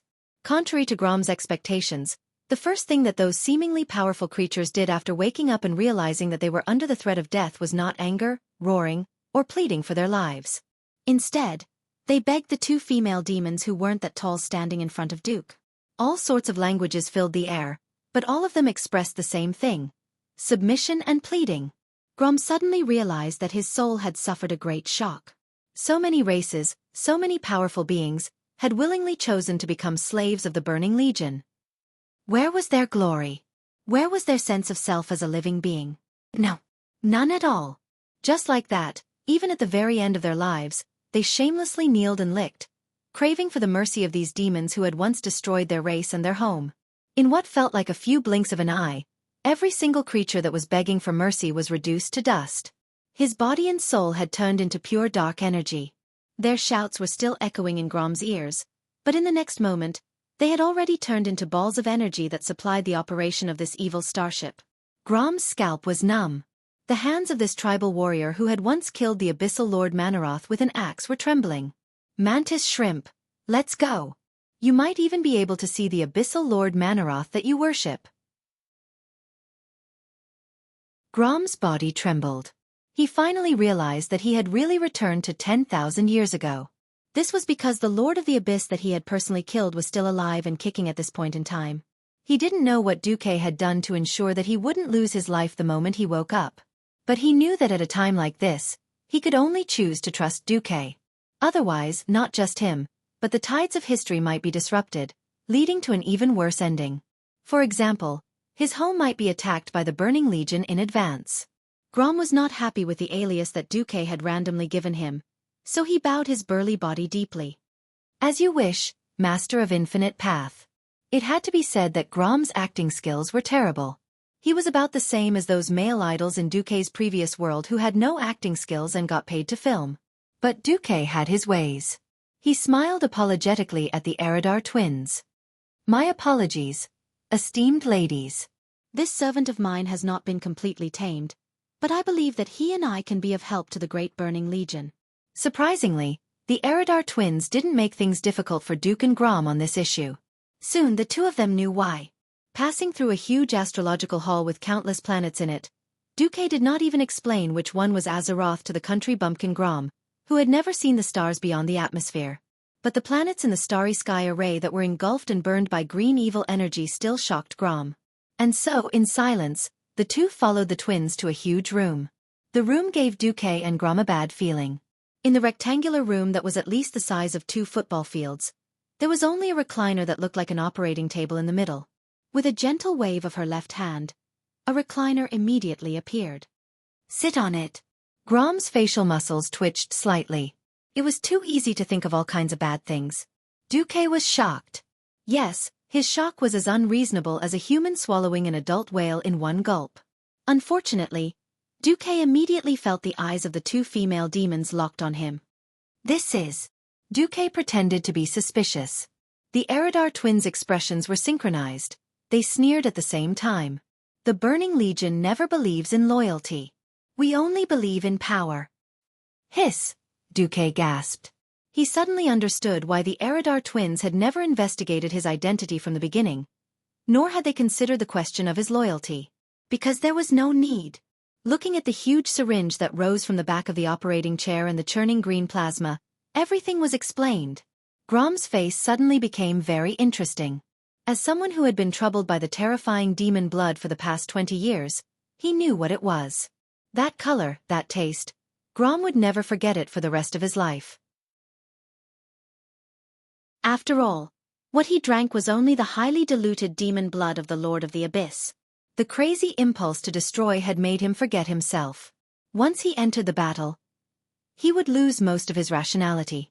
Other than his own people, he would cut down almost everything. He still remembered the earth-shattering massacre when the city of Shotrath was breached. Hundreds of thousands of Draenei were wiped out. A huge amount of blood gathered into a lake, forming a river that poured down. Grom did not dare to imagine what would happen if he touched this tube of demonic plasma that was obviously more concentrated than demon blood. But at that moment, countless Apocalypse guards walked out of the darkness and surrounded the two of them. There was no way out. Was death the only way?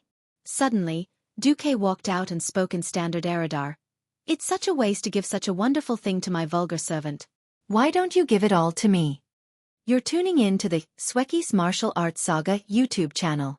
Don't forget to subscribe and join us on this journey to catch the most captivating stories.